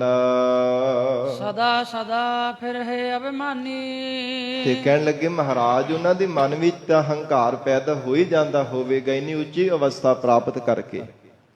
ਭਗਤ ਕਬੀਰ ਸਾਹਿਬ ਜੀ ਕਹਿੰਦੇ, ਨਹੀਂ ਪ੍ਰੇਮੀ ਜਨੋ, ਸਦਾ ਸਦਾ ਫਿਰਹਿ ਅਪਰਾਧੀ। ਐਸੇ ਵਾਹਿਗੁਰੂ ਦੇ ਪਿਆਰੇ ਜਨ ਸਦਾ ਸਦਾ ਜੀਵਨ ਪਰਯੰਤ, ਜਨਮ ਤੋਂ ਲੈ ਕੇ ਅੰਤਲੇ ਸਵਾਸਾਂ ਤੱਕ ਅਪਰਾਧਾਂ ਤੋਂ, ਅਭਿਮਾਨ ਤੋਂ, ਹੰਕਾਰ ਤੋਂ ਸਦਾ ਹੀ ਫਿਰ ਕਰਕੇ ਰਹਿੰਦੇ ਆ। ਕਦੇ ਵੀ ਨਾ ਜਾਤ ਦਾ ਅਭਿਮਾਨ, ਨਾ ਦੇਹੀ ਦਾ ਅਭਿਮਾਨ, ਨਾ ਗੁਣਾਂ ਦਾ, ਨਾ ਗਿਆਨ ਦਾ, ਕਿਸੇ ਵੀ ਪ੍ਰਕਾਰ ਦਾ ਮਨ ਵਿੱਚ ਹੰਕਾਰ ਨਹੀਂ ਪੈਦਾ ਹੋਣ ਦਿੰਦੇ। ਹੰਕਾਰ ਜਿੰਨੀ ਥਾਂ ਹੀ ਨਹੀਂ ਛੱਡਦੇ। ਹਰ ਸਮੇਂ ਹਿਰਦੇ ਅੰਦਰ ਵੀ ਸਿਮਰਨ ਚੱਲਦਾ ਹੈ, ਮੁਖ ਤੋਂ ਵੀ ਪ੍ਰਮਾਤਮਾ ਦਾ ਨਾਮ ਜਪਦੇ ਨੇ, ਹੱਥਾਂ ਦੇ ਨਾਲ ਟਹਿਲ ਕਰਦੇ ਨੇ, ਕਦਮਾਂ ਦੇ ਨਾਲ ਸਤਿਗੁਰੂ ਜੀ ਦੀਆਂ ਪ੍ਰਦਖਣਾ ਕਰਦੇ ਨੇ, ਨੇਤਰਾਂ ਦੇ ਨਾਲ ਸਤਿਗੁਰੂ ਜੀ ਦੇ ਦੀਦਾਰ ਕਰਦੇ ਹਨ, ਕੰਨਾਂ ਦੇ ਨਾਲ ਜਦ ਸਰਵਣ ਕਰਦੇ ਹਨ। ਰਾਈ ਮਾਤਰ ਜਿੰਨਾ ਵੀ ਸਮਾਂ ਕਦੇ ਮਨ ਨੂੰ ਵਿਹਲਾ ਨਹੀਂ ਰਹਿਣ ਦਿੰਦੇ। ਉੱਥੇ ਅਭਿਮਾਨ ਹੰਕਾਰ ਕਿੱਥੋਂ ਪ੍ਰਗਟ ਹੋ ਜਾਵੇਗਾ। ਓਏ ਸਦਾ ਸਦਾ ਫਿਰਹਿ ਅਭਿਮਾਨੀ, ਅਭਿਮਾਨ ਤੋਂ ਫਿਰੇ ਰਹਿੰਦੇ ਐ, ਬਚ ਕਰਕੇ ਰਹਿੰਦੇ ਐ, ਅਵੇਸਲੇ ਹੋ ਕਰਕੇ ਰਹਿੰਦੇ ਨੇ, ਸਦਾ ਹੀ ਨਿਮਰਤਾਵਾਨ ਹੋ ਕੇ ਰਹਿੰਦੇ ਹਨ। ਸਾਗਲ ਕੁਟੰਬ ਡੁਬਾਵਹਿ ਔਰ ਜਿਹੜਾ ਇਹ ਸ਼ਬਦ ਸਪਰਸ਼ ਰੂਪ ਰਸ ਗੰਧ ਜਿਹੜਾ ਪਰਿਵਾਰ ਹੈ ਨਾ, ਇਹ ਮੰਦੇ ਸੁਭਾਅ ਵਾਲਾ ਨੂੰ ਡੁਬਾ ਦਿੰਦੇ ਹਨ, ਡੋਬ ਕੇ ਰੱਖਦੇ ਪਰਮੇਸ਼ਰ ਦੇ ਨਾਮ ਰੂਪੀ ਜਲ ਦੇ ਵਿੱਚ। ਪਰਮਾਤਮਾ ਦਾ ਨਾਮ ਜਪਦੇ ਰਹਿੰਦੇ ਹਨ, ਫਿਰ ਇਹਨਾਂ ਦਾ ਪ੍ਰਭਾਵ ਨਹੀਂ ਚੱਲਦਾ। ਇਹ ਜਿਹੜੀ ਆਸਰੀ ਸੰਪਦਾ ਹੈ ਨਾ, ਮਹਾਰਾਜ ਸੱਚੇ ਪਾਤਸ਼ਾਹ ਕਹਿੰਦੇ ਇਹਨੂੰ ਡੁਬੋ ਕਰਕੇ ਹੀ ਰੱਖਦੇ ਐ।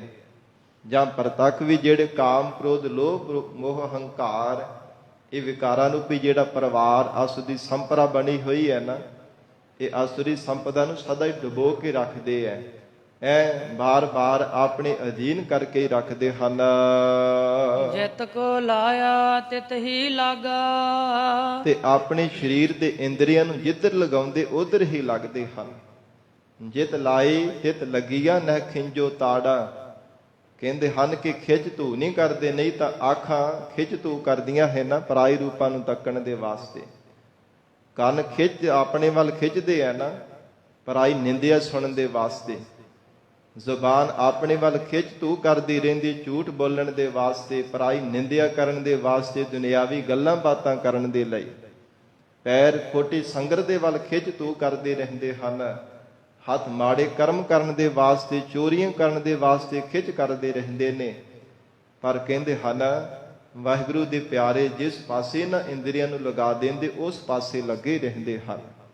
ਉਹ ਨੇਤਰਾਂ ਨੂੰ ਸਤਿਗੁਰੂ ਜੀ ਦੇ ਦੀਦਾਰ ਪਰਸਨ ਦੇ ਵਾਸਤੇ ਲਗਾਉਂਦੇ ਹੈ। ਜ਼ਬਾਨ ਨੂੰ, ਰਸਨਾ ਨੂੰ ਵਾਹਿਗੁਰੂ ਵਾਹਿਗੁਰੂ ਸਤਨਾਮ ਵਾਹਿਗੁਰੂ ਜਪਣ ਦੇ ਵਿੱਚ ਲਾ ਕੇ ਰੱਖਦੇ ਹੈ। ਕੰਨਾਂ ਨੂੰ ਜਸ ਸਰਵਣ ਕਰਨ ਦੇ ਵੱਲ, ਹੱਥਾਂ ਦੇ ਨਾਲ ਟਹਿਲ ਕਰਨ ਦੇ ਵੱਲ, ਪੈਰਾਂ ਨੂੰ ਸਤ ਸੰਗਤ ਦੇ ਵਿੱਚ ਚੱਲਣ ਦੇ ਵੱਲ ਲਗਾ ਕੇ ਰੱਖਦੇ ਐ। ਇਸ ਪ੍ਰਕਾਰ ਇਸੇ ਕਰਕੇ ਕਹਿੰਦੇ ਕਦੇ ਵੀ ਉਹ ਮਾੜੇ ਪਾਸੇ ਕੋਈ ਇੰਦਰਾ ਉਹਨਾਂ ਦਾ ਕੋਈ ਪਾਪ ਕਰਮ ਨਹੀਂ ਕਰਦਾ। ਹਿਰਦੇ ਵਿੱਚ ਵੀ ਉਹਨਾਂ ਦੇ ਪ੍ਰਮਾਤਮਾ ਦਾ ਸਿਮਰਨ ਹੀ ਹੋ ਰਿਹਾ ਹੁੰਦਾ ਹੈ। ਜਿਤ ਕੋ ਲਾਇਆ ਤਿਤ ਹੀ ਲਾਗਾ, ਤੇ ਜਿੱਧਰ ਆਪਣੇ ਸਰੀਰ ਨੂੰ ਉਹਨਾਂ ਨੇ ਲਗਾਇਆ ਹੁੰਦਾ ਅਥਵਾ ਮਨ ਨੂੰ ਵੀ ਜਿਸ ਪਾਸੇ ਲਗਾਇਆ ਹੁੰਦਾ ਗੁਰੂ ਚਰਨਾਂ ਦੇ ਨਾਲ ਉਸ ਪਾਸੇ ਹੀ ਲੱਗਾ ਰਹਿੰਦਾ ਹੈ। ਤੈਸੇ ਕਰਮ ਕਮਾਵੇ, ਉਸੇ ਤਰ੍ਹਾਂ ਹੀ ਇੰਦਰੀ ਉਹਨਾਂ ਦੇ ਕਰਮ ਕਮਾਉਂਦੇ ਹੈ ਜਿਸ ਪਾਸੇ ਲਾਈ ਰੱਖਦੇ ਹਨ। ਕਹੋ ਕਬੀਰ ਜਿਸ ਸਤਿਗੁਰ ਭੇਟੈ, ਭਗਤ ਕਬੀਰ ਸਾਹਿਬ ਜੀ ਬਖਸ਼ਿਸ਼ ਕਰਦੇ ਹਨ, ਹੈ ਪ੍ਰੇਮੀ ਜਨੋ, ਜਿਨ੍ਹਾਂ ਨੂੰ ਜੀਵਨ ਦੇ ਅੰਦਰ ਪੂਰੇ ਸਤਿਗੁਰੂ ਜੀ ਪ੍ਰਾਪਤ ਹੋ ਗਏ ਹਨ, ਪੁਨਰਪ ਜਨਮ ਨ ਆਵੇ, ਉਹਨਾਂ ਨੇ ਦੁਬਾਰਾ ਸਰੀਰ ਧਾਰਨ ਕਰਕੇ ਜਨਮ ਲੈ ਕੇ ਸੰਸਾਰ ਵਿੱਚ ਨਹੀਂ ਆਉਣਾ ਕੀਤਾ। ਦੁਬਾਰਾ ਕੋਈ ਜਨਮ ਨਹੀਂ ਧਾਰਨ ਕੀਤਾ ਕਿਸੇ ਸਰੀਰ ਦੇ ਅੰਦਰ, ਜਿਨ੍ਹਾਂ ਨੇ ਮਨ ਬਾਣੀ ਸਰੀਰ ਕਰਕੇ ਸਤਿਗੁਰੂ ਜੀ ਦੀ ਸ਼ਰਨ ਧਾਰਨ ਕਰ ਲਈ ਹੈ। ਆਸਾ ਬਾਪ ਦਿਲਾਸਾ ਮੇਰੋ ਕੀਨਾ, ਭਗਤ ਕਬੀਰ ਸਾਹਿਬ ਜੀ ਦੇ ਪਾਸ ਪ੍ਰੇਮੀ ਜਨਾਂ ਨੇ ਵਿਰਾਗ ਵਿੱਚ ਆ ਕੇ ਬੇਨਤੀ ਕੀਤੀ ਸੀ, ਜਿਸ ਬਾਬਤ ਜ਼ਿਕਰ ਆਉਂਦਾ ਕਿ ਜਦੋਂ ਭਗਤ ਕਬੀਰ ਸਾਹਿਬ ਜੀ ਦੇ ਮਾਤਾ ਜੀ ਪਰਲੋਕ ਗਮਨ ਕਰ ਗਏ ਸਨ ਤੇ ਆ ਕੇ ਬੜਾ ਕਹਿਣ ਲੱਗੇ ਕਿ ਬੜੀ ਮਾੜੀ ਹੋਈ ਹੈ, ਇਉਂ ਸੋਗ ਕਰਦੇ ਹੋਏ ਜਤਾ ਰਹੇ ਸਨ। ਪਰ ਅੱਗੋਂ ਇਹ ਪ੍ਰਤੀਤ ਕਰਾਉਣ ਦੇ ਵਾਸਤੇ ਕਿ ਸਾਨੂੰ ਅਕਾਲ ਪੁਰਖ ਪਰਮਾਤਮਾ ਜੀ ਤੇ ਭਰੋਸਾ ਹੈ।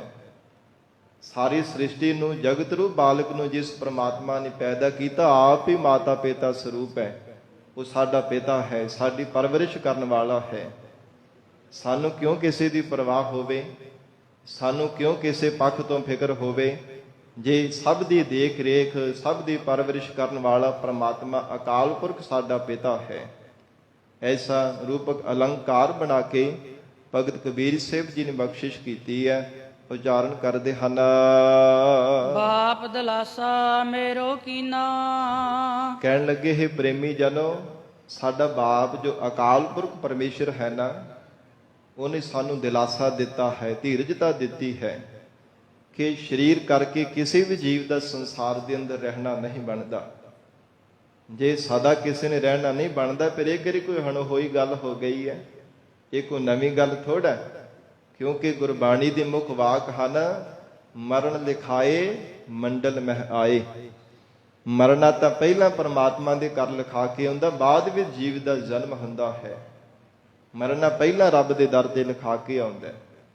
ਤੇ ਜਿੰਨੇ ਸਾਲ, ਜਿੰਨੇ ਮਹੀਨੇ, ਜਿੰਨੇ ਦਿਨ, ਜਿੰਨੇ ਘੜੀਆਂ, ਜਿੰਨੇ ਪਲ, ਜਿੰਨਾ ਕੁ ਸਮਾਂ ਆਰਬਲਾ ਇਹ ਜੀਵ ਨੇ ਉਮਰਾਂ ਭੋਗਣੀ ਹੁੰਦੀ ਹੈ ਨਾ, ਜ਼ਿੰਦਗੀ ਮੰਨਣੀ ਹੁੰਦੀ ਹੈ, ਉਹਨਾਂ ਚਿਰ ਹੀ ਸੰਸਾਰ ਦੇ ਅੰਦਰ ਸਰੀਰ ਕਰਕੇ ਰਹਿੰਦਾ। ਤੇ ਜਦੋਂ ਉਮਰ ਪੂਰੀ ਹੋ ਜਾਂਦੀ, ਫਿਰ ਕੋਈ ਨਾ ਕੋਈ ਵਿਧੀ ਵਿਧਾਨ ਬਣ ਜਾਂਦਾ। ਇਸ ਲਈ ਕਹਿੰਦੇ ਹਨ, ਬਾਪ ਦਿਲਾਸਾ ਮੇਰੋ ਕੀਨਾ, ਸਾਡੇ ਪਿਤਾ ਅਕਾਲ ਪੁਰਖ ਵਾਹਿਗੁਰੂ ਪਰਮੇਸ਼ਰ ਨੇ ਸਾਨੂੰ ਦਿਲਾਸਾ ਦਿੱਤਾ, ਸਾਨੂੰ ਧੀਰਜਤਾ ਦਿੱਤੀ ਹੈ। ਸੇਜ ਸੁਖਾਲੀ ਮੁਖ ਅੰਮ੍ਰਿਤ ਦੀਨਾ, ਮਹਾਰਾਜ ਕਿੱਦਾਂ ਦੀ ਧੀਰਜਤਾ ਦਿੱਤੀ ਹੈ? ਕਹਿੰਦੇ ਹਨ, ਸਾਡੇ ਅੰਤਸ਼ਕਰਨ ਰੂਪੀ ਮੁਖ ਦੇ ਵਿੱਚ ਪਰਮੇਸ਼ਰ ਨੇ ਆਪਣਾ ਨਾਮ ਅੰਮ੍ਰਿਤ ਬਖਸ਼ਿਸ਼ ਕੀਤਾ ਹੈ, ਜਿਸ ਕਰਕੇ ਹਿਰਦੇ ਰੂਪੀ ਸਾਡੀ ਸੇਜਾ ਅਥਵਾ ਸ਼ਰਧਾ ਰੂਪੀ ਸੇਜ ਸਾਡੀ ਸੁਖਾਲੀ ਹੋ ਗਈ ਹੈ।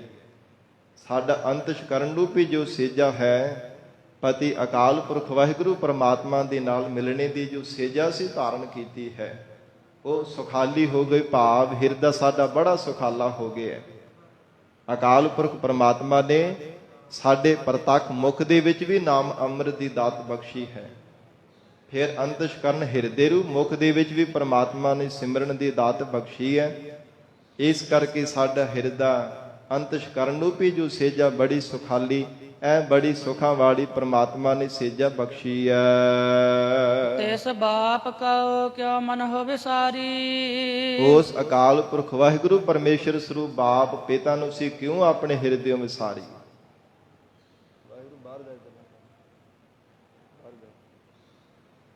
ਉਸ ਅਕਾਲ ਪੁਰਖ ਵਾਹਿਗੁਰੂ ਪਰਮਾਤਮਾ ਜੀ ਨੂੰ ਕਿਉਂ ਵਿਸਾਰਨਾ, ਜਿਸ ਪਰਮਾਤਮਾ ਨੇ ਸਾਡੇ ਹਿਰਦੇ ਦੇ ਅੰਦਰ ਨਾਮ ਅੰਮ੍ਰਿਤ ਦੀ ਦਾਰ ਦੇ ਕਰਕੇ ਸਾਡੇ ਹਿਰਦੇ ਅੰਦਰ ਸ਼ਾਂਤੀ ਬਖਸ਼ੀ ਹੈ। ਅਕਾਲ ਪੁਰਖ ਵਾਹਿਗੁਰੂ ਨੇ ਹਿਰਦੇ ਦਾ ਸੁਖ ਬਖਸ਼ਿਸ਼ ਕੀਤਾ ਹੈ। ਮਹਾਰਾਜ ਕਹਿੰਦੇ ਉਸ ਪਰਮੇਸ਼ਰ ਨੂੰ ਕਿਉਂ ਵਿਸਾਰਨਾ ਹੈ? ਕਿਉਂਕਿ ਜਦੋਂ ਮਨੁੱਖ ਸਰੀਰਾਂ ਦੇ ਮੋਹ ਦੇ ਵਿੱਚ ਵੱਧ ਜਾਂਦਾ ਉਦੋਂ ਪਰਮਾਤਮਾ ਵਿਸਰ ਜਾਂਦਾ ਹੈ। ਤੇ ਭਗਤ ਕਬੀਰ ਸਾਹਿਬ ਜੀ ਹਰ ਸਮੇਂ ਪਰਮਾਤਮਾ ਦਾ ਸਿਮਰਨ ਦੇ ਵਿੱਚ ਜੁੜਨ ਵਾਲੇ ਕਹਿੰਦੇ ਹਨ ਉਸ ਪਰਮੇਸ਼ਰ ਨੂੰ ਕਾਹਦੇ ਵਾਸਤੇ ਵਿਸਾਰਨਾ ਹੈ? ਜਿਸ ਪਰਮਾਤਮਾ ਨੇ ਸਾਡੇ ਹਿਰਦੇ ਅੰਦਰ ਧੀਰਜਤਾ ਬਖਸ਼ੀ ਹੈ, ਜਿਸ ਵਾਹਿਗੁਰੂ ਨੇ ਕਿਰਪਾ ਕਰਕੇ ਸਾਡੇ ਹਿਰਦੇ ਰੂਪ ਮੁਖ ਦੇ ਅੰਦਰ ਪਰਮਾਤਮਾ ਨੇ ਨਾਮ ਅੰਮ੍ਰਿਤ ਦੀ ਦਾਤ ਬਖਸ਼ੀ ਹੈ। ਆਗੇ ਗਿਆ ਨਾ ਬਾਜੀ ਹਾਰੀ। ਜਿਸ ਪਰਮੇਸ਼ਰ ਦਾ ਸਿਮਰਨ ਕਰਨ ਦੇ ਨਾਲ ਅੱਗੇ ਪਰਲੋਕ ਘਰ ਦੇ ਵੀ ਜਾਣੇ ਕਰਕੇ ਕਦੇ ਵੀ ਮਨੁੱਖਾ ਦੇਹੀ ਦੀ ਬਾਜੀ ਤੋਂ ਹਾਰ ਨਹੀਂ ਖਾਣਾ ਕਰੀਦੀ।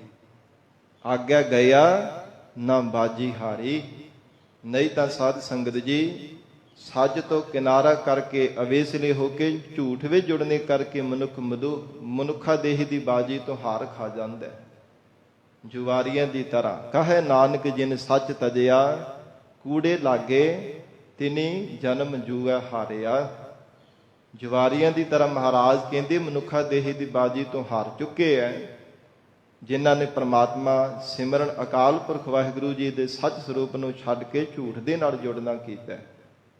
ਇਸ ਲਈ ਭਗਤ ਕਬੀਰ ਸਾਹਿਬ ਜੀ ਬਖਸ਼ਿਸ਼ ਕਰ ਰਹੇ ਐ, ਆਗਿਆ ਗਿਆ ਨਾ ਬਾਜੀ ਹਾਰੀ। ਅੱਗੇ ਵਾਹਿਗੁਰੂ ਦੇ ਘਰ ਪਰਲੋਕ ਘਰ ਦੇ ਵਿੱਚ ਜਾ ਕੇ ਫਿਰ ਮਨੁੱਖਾ ਦੇਹੀ ਦੀ ਬਾਜੀ ਤੋਂ ਹਾਰ ਨਹੀਂ ਖਾਣੀ ਪੈਂਦੀ। ਪਰਮਾਤਮਾ ਦੇ ਘਰ ਵਿੱਚ ਜਾ ਕੇ ਫਿਰ ਮੁਨਕਰ ਨਹੀਂ ਹੋਣਾ ਪੈਂਦਾ ਵਾਹਿਗੁਰੂ ਦੇ ਦਰ ਤੇ। ਫਿਰ ਮੁਖ ਉਜਲਾ ਲੈ ਕਰਕੇ ਜਾਈਦਾ ਜੇ ਪਰਮਾਤਮਾ ਦਾ ਸਿਮਰਨ ਕਰੀਏ। ਜੋ ਵਾਹਿਗੁਰੂ ਦੇ ਨਾਲ ਇਕਰਾਰ ਕੀਤਾ ਹੋਇਆ, ਮਾਤਾ ਦੇ ਗਰਭ ਦੇ ਵਿੱਚ ਪੁੱਠੀਆਂ ਲਟਕੀਆਂ ਹੋਈਆਂ, ਪਰਮਾਤਮਾ ਸਾਨੂੰ ਕੁੰਭੀ ਨਰਕ ਦੇ ਵਿੱਚੋਂ ਬਾਹਰ ਕੱਢ, ਹਰ ਇੱਕ ਸਵਾਸ ਦੇ ਨਾਲ ਤੁਹਾਡਾ ਸਿਮਰਨ ਕਰਦੇ ਰਹਾਂਗੇ। ਪਰਮਾਤਮਾ ਹਰ ਇੱਕ ਸਵਾਸ ਦੇ ਨਾਲ ਤੁਹਾਡਾ ਚਿੰਤਨ ਕਰਾਂਗਾ।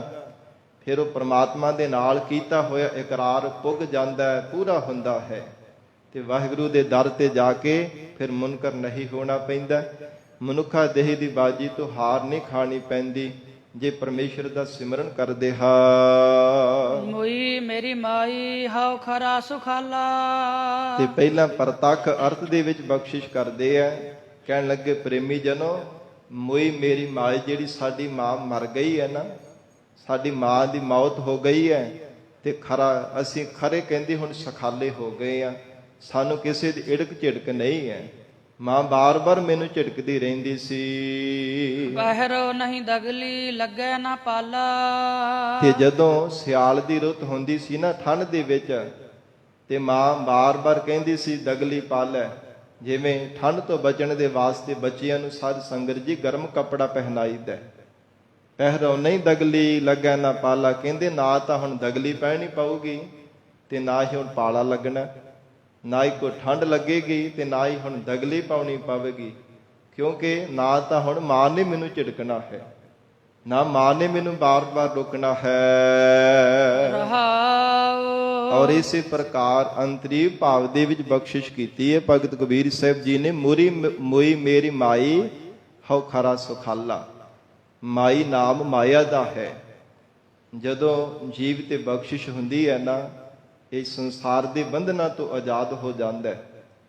ਸਰੀਰਾਂ ਦਾ ਮੋਹ ਟੁੱਟ ਜਾਂਦਾ ਹੈ। ਪਦਾਰਥਾਂ ਦੀ ਮਮਤਾ ਵੀ ਜੀਵ ਦੀ ਅਭਾਵ ਹੋ ਜਾਂਦੀ ਜਦੋਂ ਵਾਹਿਗੁਰੂ ਬਖਸ਼ਿਸ਼ ਕਰਦਾ ਹੈ, ਆਪਣੇ ਚਰਨਾਂ ਦੇ ਨਾਲ ਜੋੜ ਲੈਂਦਾ ਹੈ। ਤੇ ਐਸਾ ਅਲੰਕਾਰ ਬਣਾ ਕੇ ਕਹਿੰਦੇ ਨੇ ਮੋਈ ਮੇਰੀ ਮਾਈ। ਜਿਹੜੀ ਮਾਈ ਹੈ ਨਾ, ਮਾਇਆ ਰੂਪ ਹੈ। ਇਹ ਸੰਸਾਰ ਦੇ ਵਿੱਚ ਹੀ ਹਰ ਸਮੇਂ ਲਗਾ ਕੇ ਰੱਖਦੀ ਸੀ। ਕਦੇ ਸਰੀਰਾਂ ਦਾ ਮੋਹ ਤੇ ਕਦੇ ਪਦਾਰਥਾਂ ਦੀ ਮੇਰ। ਤੇਰਾ ਮੇਰੇ ਹੈ ਤੇ ਆ ਪਦਾਰਥ ਤੇਰੇ ਹੈ। ਕਹਿੰਦੇ ਹਨ ਇਹ ਮਾਇਆ ਜਿਹੜੀ ਮਾਈ ਸੀ ਨਾ ਸਾਡੀ, ਮੋਈ ਮਰ ਗਈ ਹੈ। ਹਉ ਖਰਾ ਸੁਖਾਲਾ। ਐ ਖਰਾ ਚੰਗੀ ਤਰ੍ਹਾਂ ਹੁਣ ਅਸੀਂ ਸੁਖੀ ਜੀਵਨ ਵਾਲੇ ਹੋ ਗਏ ਹਾਂ। ਕਿਸੇ ਪ੍ਰਕਾਰ ਦਾ ਮਾਇਆ ਦਾ ਬੰਧਨ ਨਹੀਂ ਸਾਡੇ ਉੱਪਰ, ਕਿਸੇ ਪ੍ਰਕਾਰ ਦਾ ਮਾਇਆ ਦਾ ਪ੍ਰਭਾਵ ਨਹੀਂ ਰਹਿਣਾ ਕੀਤਾ। ਪਹਿਰੋ ਨਹੀਂ ਦਗਲੀ ਲੱਗੇ ਨਾ ਪਾਲਾ। ਤੇ ਨਾ ਤਾਂ ਹੁਣ ਕੋਈ ਸਰੀਰ ਰੂਪੀ ਦਗਲੀ ਅਸੀਂ ਧਾਰਨ ਕਰਾਂਗੇ, ਭਾਵ ਜਨਮ ਹੀ ਨਹੀਂ ਹੋਵੇਗਾ।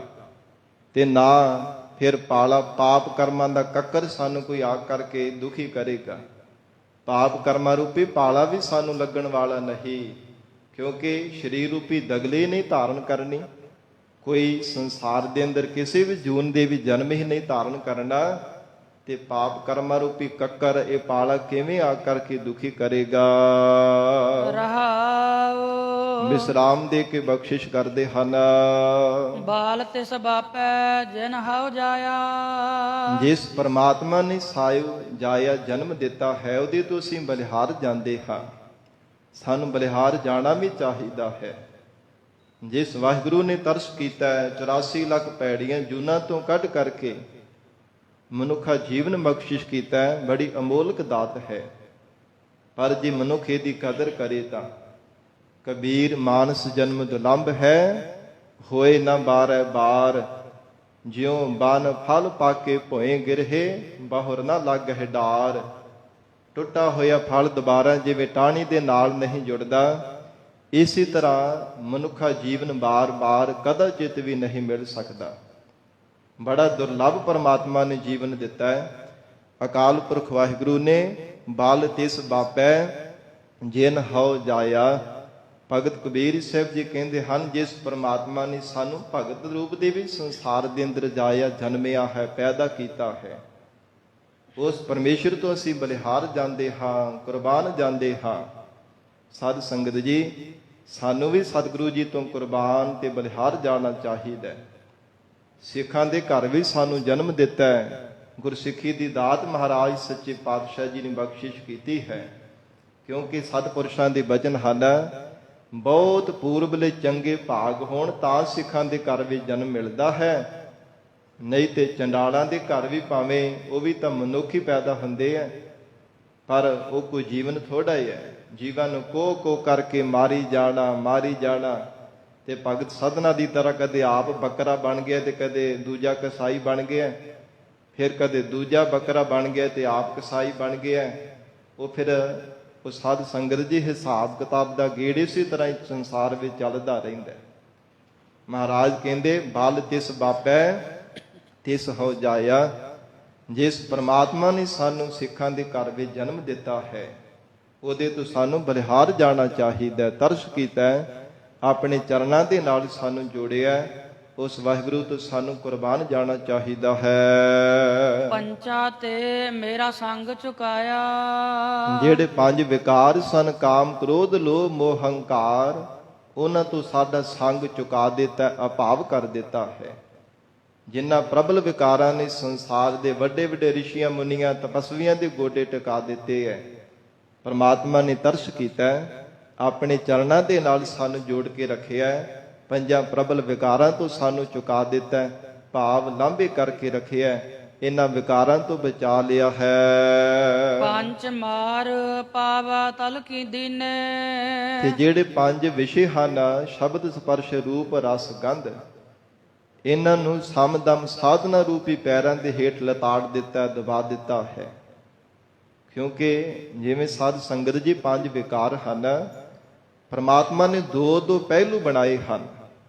ਜਿਵੇਂ ਦਿਨ ਤੇ ਰਾਤ ਹੈ ਖੁਸ਼ੀ ਤੇ ਗਮੀ ਹੈ ਇਸੇ ਤਰ੍ਹਾਂ ਸੁੱਖ ਤੇ ਦੁੱਖ ਹੈ ਮਾਨ ਅਪਮਾਨ ਹੈ ਉਸਤਤ ਅਤੇ ਨਿੰਦਾ ਹੈ। ਇਸੇ ਪ੍ਰਕਾਰ ਚੰਗਾ ਤੇ ਮੰਦਾ ਹੈ। ਚੰਗਾ ਤੇ ਮੰਦਾ ਸੁਭਾਅ ਵੀ ਹੈ। ਚੰਗੀ ਤੇ ਮੰਦੀ ਸ਼ਕਤੀਆਂ ਵੀ ਪਰਮਾਤਮਾ ਨੇ ਪੈਦਾ ਕੀਤੀਆਂ ਨੇ ਔਰ ਇਸੇ ਪ੍ਰਕਾਰ ਸ਼ੁਭ ਗੁਣ ਚੰਗੇ ਹਨ ਤੇ ਔਗਣ ਮੰਦੇ ਕਹੇ ਜਾਂਦੇ ਆ। ਗੁਣ ਚੰਗੇ ਪਾਸੇ ਮਨੁੱਖ ਨੂੰ ਲਗਾਉਂਦੇ ਆ ਔਗਣ ਮੰਦੇ ਪਾਸੇ ਪ੍ਰੇਰਿਤ ਕਰਦੇ ਹਨ ਜਿਨ੍ਹਾਂ ਕਰਕੇ ਪਾਪ ਕਰਮ ਬੁਰੇ ਕਰਮ ਕਰਦਾ ਰਹਿੰਦਾ। ਗਰੀਬ ਨਵਾਜ ਹਜੂਰ ਨੇ ਉਚਾਰਨ ਕੀਤਾ ਪੰਚ ਮਾਰ ਪਾਵਾ ਤਲ ਦੀਨੇ। ਜਿੱਥੇ ਸਾਧ ਸੰਗਤ ਜੀ 5 ਵਿਕਾਰ ਇਹ ਮਾੜੇ ਹਨ ਔਗਣ ਹਨ ਉੱਥੇ ਚੰਗੇ ਸ਼ੁਭ ਗੁਣ ਵੀ ਹਨ ਦਇਆ ਧਰਮ ਧੀਰਜਤਾ ਤੇ ਸ਼ੁਭ ਵਿਚਾਰ।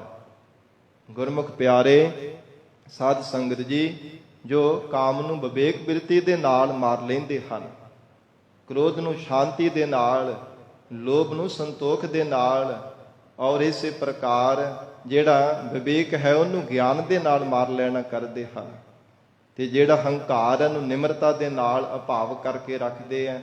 ਫਿਰ ਕਾਮ ਜਿਹੜਾ ਮੰਦੀ ਵਾਸ਼ਨਾ ਵਿਕਾਰ ਉਹਨੂੰ ਵਿਚਾਰ ਬਿਰਤੀ ਦੇ ਨਾਲ ਅਭਾਵ ਕਰ ਲੈਂਦੇ ਹਨ। ਇਹਨਾਂ 5 ਵਿਕਾਰਾਂ ਨੂੰ ਇੱਕ ਪਾਸੇ ਚੰਗੀ ਸ਼ਕਤੀ ਹੈ ਤੇ ਦੂਜੇ ਪਾਸੇ ਮੰਦੀ ਸ਼ਕਤੀ ਹੈ। ਮਹਾਰਾਜ ਸੱਚੇ ਪਾਤਸ਼ਾਹ ਕਹਿੰਦੇ ਹਨ ਇਹਨਾਂ 5 ਵਿਸ਼ੇ ਸੰਸਾਰ ਦੇ ਪ੍ਰਬਲ ਵਿਕਾਰਾਂ ਤੋਂ, ਵਿਸ਼ੇ ਸੁਖਾਂ ਤੋਂ, ਰਸਾਂ ਤੋਂ ਪ੍ਰਮਾਤਮਾ ਨੇ ਸਾਨੂੰ ਛੁਟਕਾਰਾ ਦਿਵਾ ਦਿੱਤਾ। ਪੰਚ ਮਾਰ ਪਾਵਾ ਤਲ ਦੀਨੇ, ਕਹਿੰਦੇ ਹਨ ਸਮਦਮ ਸਾਧਨਾ ਰੂਪੀ ਪੈਰਾਂ ਹੇਠ ਇਹਨਾਂ ਨੂੰ ਲਿਤਾੜ ਦਿੱਤਾ। ਜਿਹੜੇ ਜੀਵਾਂ ਨੂੰ ਲਿਤਾੜ ਕੇ ਰੱਖਦੇ ਸਨ, ਆਪਣੇ ਅਧੀਨ ਕਰੀ ਰੱਖਦੇ ਸਨ। ਹਰ ਸਿਮਰਨ ਮੇਰਾ ਮਨ ਤਨ ਭੀਨੇ, ਤੇ ਹਰੀ ਅਕਾਲ ਪੁਰਖ ਪ੍ਰਮਾਤਮਾ ਦੀ ਸਿਮਰਨ ਦੇ ਵਿੱਚ ਸਾਡਾ ਮਨ ਵੀ ਤਨ ਵੀ ਭਿੱਜਾ ਰਹਿੰਦਾ ਹੈ। ਹਿਰਦੇ ਵਿੱਚ ਵੀ ਪ੍ਰਮਾਤਮਾ ਦਾ ਸਿਮਰਨ ਹੈ। ਅੰਤਰ ਗੁਰ ਆਰਾਧਨਾ, ਜਿਹਵਾ ਜਪ ਗੁਰ ਨਾਉ, ਤੇ ਰਸਨਾ ਤੋਂ ਵੀ ਗੁਰੂ ਗੁਰੂ ਕਰਕੇ ਜਪਦੇ ਰਹਿੰਦੇ ਹਾਂ। ਇਸ ਲਈ ਮਨ, ਬਾਣੀ, ਸਰੀਰ ਪ੍ਰਮਾਤਮਾ ਦੇ ਪਿਆਰ ਦੇ ਵਿੱਚ, ਨਾਮ ਰਸ ਵਿੱਚ ਭਿੱਜਾ ਰਹਿੰਦਾ ਹੈ। ਪਿਤਾ ਹਮਾਰੋ ਵੱਡ ਗੋਸਾਈ, ਇਹ ਪ੍ਰੇਮੀ ਜਨੋ, ਜਿਹੜਾ ਸਾਡਾ ਪਿਤਾ ਹੈ ਨਾ ਪ੍ਰਮਾਤਮਾ ਅਕਾਲ ਪੁਰਖ, ਉਹ ਸਭ ਤੋਂ ਵੱਡਾ ਹੈ। ਗੋਸਾਈ ਸਾਰੀ ਸ੍ਰਿਸ਼ਟੀ ਦਾ ਮਾਲਕ ਹੈ। ਗੋ ਇੰਦਰੀਆਂ ਦਾ ਵੀ ਸਾਈ ਮਾਲਕ ਪਰਮੇਸ਼ਰ ਹੈ। ਸ਼ਰੀਰਾਂ ਦੇ ਅੰਦਰ ਇੰਦਰੀਆਂ ਨੂੰ ਚਲਾਉਣ ਵਾਲਾ, ਪ੍ਰਕਾਸ਼ਣ ਵਾਲਾ ਵੀ ਪਰਮੇਸ਼ਰ ਹੈ। ਤਿਸ ਪਿਤਾ ਪਹਿ ਹਾਉ ਕਿਉ ਕਰ ਜਾਈ, ਕਹਿੰਦੇ ਹਨ ਕਿ ਉਸ ਪਿਤਾ ਪਰਮਾਤਮਾ ਨੂੰ ਛੱਡ ਕਰਕੇ ਹੋਰ ਕਿਸੇ ਪਾਸੇ ਭਲਾ ਸੀ ਕਿਉਂ ਜਾਣਾ ਕਰੀਏ, ਹੋਰ ਕਿਉਂ ਦਰ ਦਰ ਤੇ ਠੋਕਰਾਂ ਖਾਈਏ। ਜਿਨ੍ਹਾਂ ਦੇ ਹਿਰਦੇ ਅੰਦਰ ਆਤਮ ਵਿਸ਼ਵਾਸ ਵੱਧ ਜਾਂਦਾ ਹੈ, ਸਤ ਸੰਗਤ ਜੀਓ ਕਦੇ ਵੀ ਮਹਾਰਾਜ ਸੱਚੇ ਪਾਤਸ਼ਾਹ ਜੀ ਦਾ ਦਰ ਛੱਡ ਕੇ ਹੋਰ ਦਰ ਦਰ ਤੇ ਕਦੇ ਵੀ ਨੱਕ ਨਹੀਂ ਰਗੜਦੇ। ਜਿਨ੍ਹਾਂ ਹਿਰਦੇ ਅੰਦਰ ਮਹਾਰਾਜ ਸਾਹਿਬ ਜੀ ਦੇ ਚਰਨਾਂ ਦਾ ਪਿਆਰ ਲੱਗ ਜਾਂਦਾ ਹੈ, ਜਿਨ੍ਹਾਂ ਨੂੰ ਗੁਰੂ ਚਰਨਾਂ ਤੇ ਭਰੋਸਾ ਵੱਧ ਜਾਂਦਾ ਹੈ, ਭਰੋਸਾ ਨਾ ਹੋਣੇ ਕਰਕੇ ਅਸੀਂ ਦਰ ਦਰ ਤੇ ਠੋਕਰਾਂ ਖਾਂਦੇ ਫਿਰਦੇ ਆ। ਗੰਗਾ ਗਏ ਤੇ ਗੰਗਾ ਰਾਮ, ਜਮਨਾ ਗਏ ਤੇ ਜਮਨਾ ਦਾਸ, ਨਾਮ ਵੀ ਉਦਾਂ ਦੇ ਬਣਾ ਲੈਣੇ।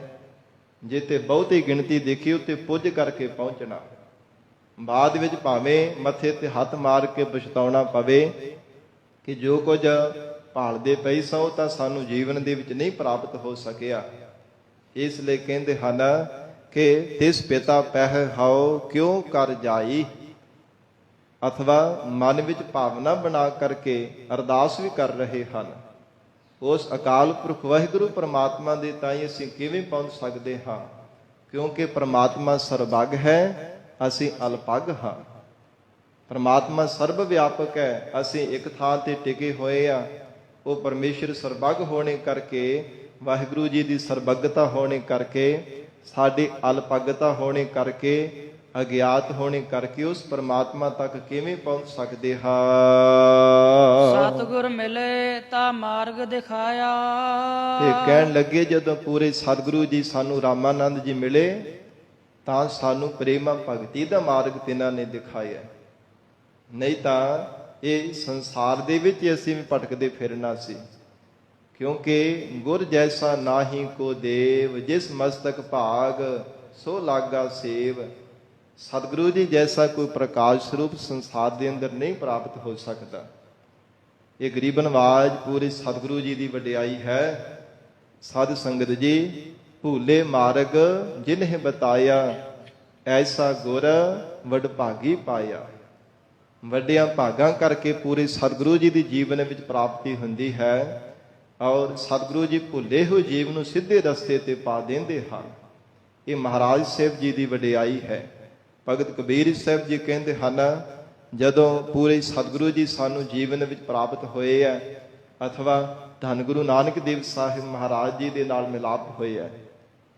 106 ਸਾਲ ਦੀ ਆਰਬਲਾ ਸੀ ਭਗਤ ਕਬੀਰ ਸਾਹਿਬ ਜੀ ਦੀ। ਉਸ ਸਮੇਂ ਕਬੀਰ ਪੰਥੀਆਂ ਦੇ ਵਿੱਚੋਂ ਸਾਧ ਸੰਗਤ ਜੀ, ਜਿਨ੍ਹਾਂ ਨੇ ਭਗਤ ਕਬੀਰ ਸਾਹਿਬ ਜੀ ਦੀ ਜਨਮ ਸਾਖੀ ਲਿਖੀ ਹੋਈ ਹੈ, ਉਹਨਾਂ ਨੇ ਲਿਖਿਆ ਕਿ 106 ਸਾਲ ਦੀ ਆਰਬਲਾ ਸੀ। ਉਸ ਸਮੇਂ ਭਗਤ ਕਬੀਰ ਸਾਹਿਬ ਜੀ ਦੇ ਜਦੋਂ ਗੁਰੂ ਨਾਨਕ ਦੇਵ ਸਾਹਿਬ ਮਹਾਰਾਜ ਜੀ ਦੇ ਨਾਲ ਕਾਂਸ਼ੀ ਦੇ ਵਿੱਚ ਮਿਲਾਪ ਹੋਇਆ ਸੀ। ਇਹ ਮਨ ਵਿੱਚ ਭਾਵਨਾ ਬਣਾ ਕੇ ਵੀ ਰਚ ਰਹੇ ਹਨ, ਉਚਾਰਨ ਕਰ ਰਹੇ ਹੈ ਕਿ ਜਦੋਂ ਪੂਰੇ ਸਤਿਗੁਰੂ ਜੀ ਸਾਨੂੰ ਪ੍ਰਾਪਤ ਹੋਏ ਤੇ ਇਹਨਾਂ ਨੇ ਗਿਆਨ ਦਾ ਰਸਤਾ ਸਾਨੂੰ ਦਿਖਾਇਆ ਕਿ ਇਸ ਰਸਤੇ ਤੇ ਚੱਲ ਕੇ ਪ੍ਰੇਮਾ ਭਗਤੀ ਦੇ ਮਾਰਗ ਤੇ ਚੱਲਣੇ ਕਰਕੇ ਹੀ ਪਰਮੇਸ਼ਰ ਪ੍ਰਾਪਤ ਹੁੰਦਾ ਹੈ। ਜਗਤ ਪਿਤਾ ਮੇਰੇ ਮਨ ਭਾਇਆ, ਫਿਰ ਸਾਰੇ ਜਗਤ ਦਾ ਪਿਤਾ ਅਕਾਲ ਪੁਰਖ ਪਰਮਾਤਮਾ ਸਾਡੇ ਮਨ ਵਿੱਚ ਭਾ ਗਿਆ ਹੈ। ਸਾਧ ਸੰਗਤ ਜੀ, ਭਾਉਂਦਾ ਉਦੋਂ ਹੀ ਹੈ ਪਰਮੇਸ਼ਰ ਜਦੋਂ ਰਸਤਾ ਸਹੀ ਦਿਸਦਾ ਹੈ। ਨਹੀਂ ਤਾਂ ਮਨੁੱਖ ਸੰਸਾਰ ਨੂੰ ਭਾਈ ਜਾਂਦਾ ਹੈ। ਸੰਸਾਰ ਤਾਂ ਜੀਵ ਨੂੰ ਭਾਉਂਦਾ ਹੈ, ਪਰ ਪ੍ਰਮਾਤਮਾ ਨਹੀਂ ਭਾਉਂਦਾ। ਸੰਸਾਰ ਤਾਂ ਸੱਚਾ ਪ੍ਰਤੀਤ ਹੁੰਦਾ ਹੈ, ਪਰ ਪ੍ਰਮਾਤਮਾ ਤੇ ਸ਼ੱਕ ਕਰਦਾ ਰਹਿੰਦਾ ਹੈ।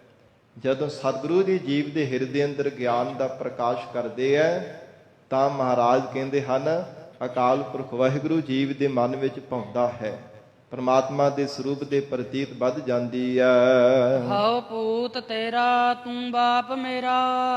ਅਕਾਲ ਪੁਰਖ ਪ੍ਰਮਾਤਮਾ ਜੀ ਦੇ ਸਨਮੁਖ ਹੋ ਕੇ ਬੇਨਤੀਆਂ ਕਰਦੇ ਨੇ, ਹੇ ਪਰਮੇਸ਼ਰ ਜੀ, ਹੇ ਅਕਾਲ ਪੁਰਖ ਪ੍ਰਮਾਤਮਾ ਜੀ, ਹਉ ਪੂਤ ਤੇਰਾ, ਕਹਿਣ ਲੱਗੇ ਮਹਾਰਾਜ ਮੈਂ ਤੁਹਾਡਾ ਪੁੱਤਰ ਹਾਂ, ਤੂੰ ਬਾਪ ਮੇਰਾ।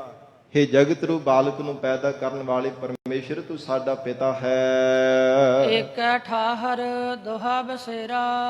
ਮਹਾਰਾਜ ਸਾਡਾ ਇੱਕੋ ਥਾਂ ਤੇ ਨਿਵਾਸ ਹੈ, ਕਿਉਂਕਿ ਸੇਜ ਏਕ ਪੈ ਮਿਲਨ ਦੁਹੇਰਾ।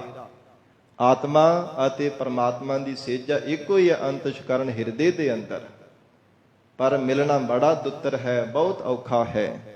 ਵਿੱਚ ਹਉਮੈ ਦੀ ਕੰਧ ਬਣੀ ਹੋਈ ਬੜੀ ਪੱਕੀ ਹੈ, ਜਿਹੜੇ ਆਪਣੇ ਬਲ ਦੇ ਨਾਲ ਜਾਂ ਦੁਨੀਆ ਦੇ ਸਾਧਨਾ ਦੇ ਨਾਲ ਕਦੇ ਤੋੜੀ ਨਹੀਂ ਜਾ ਸਕਦੀ।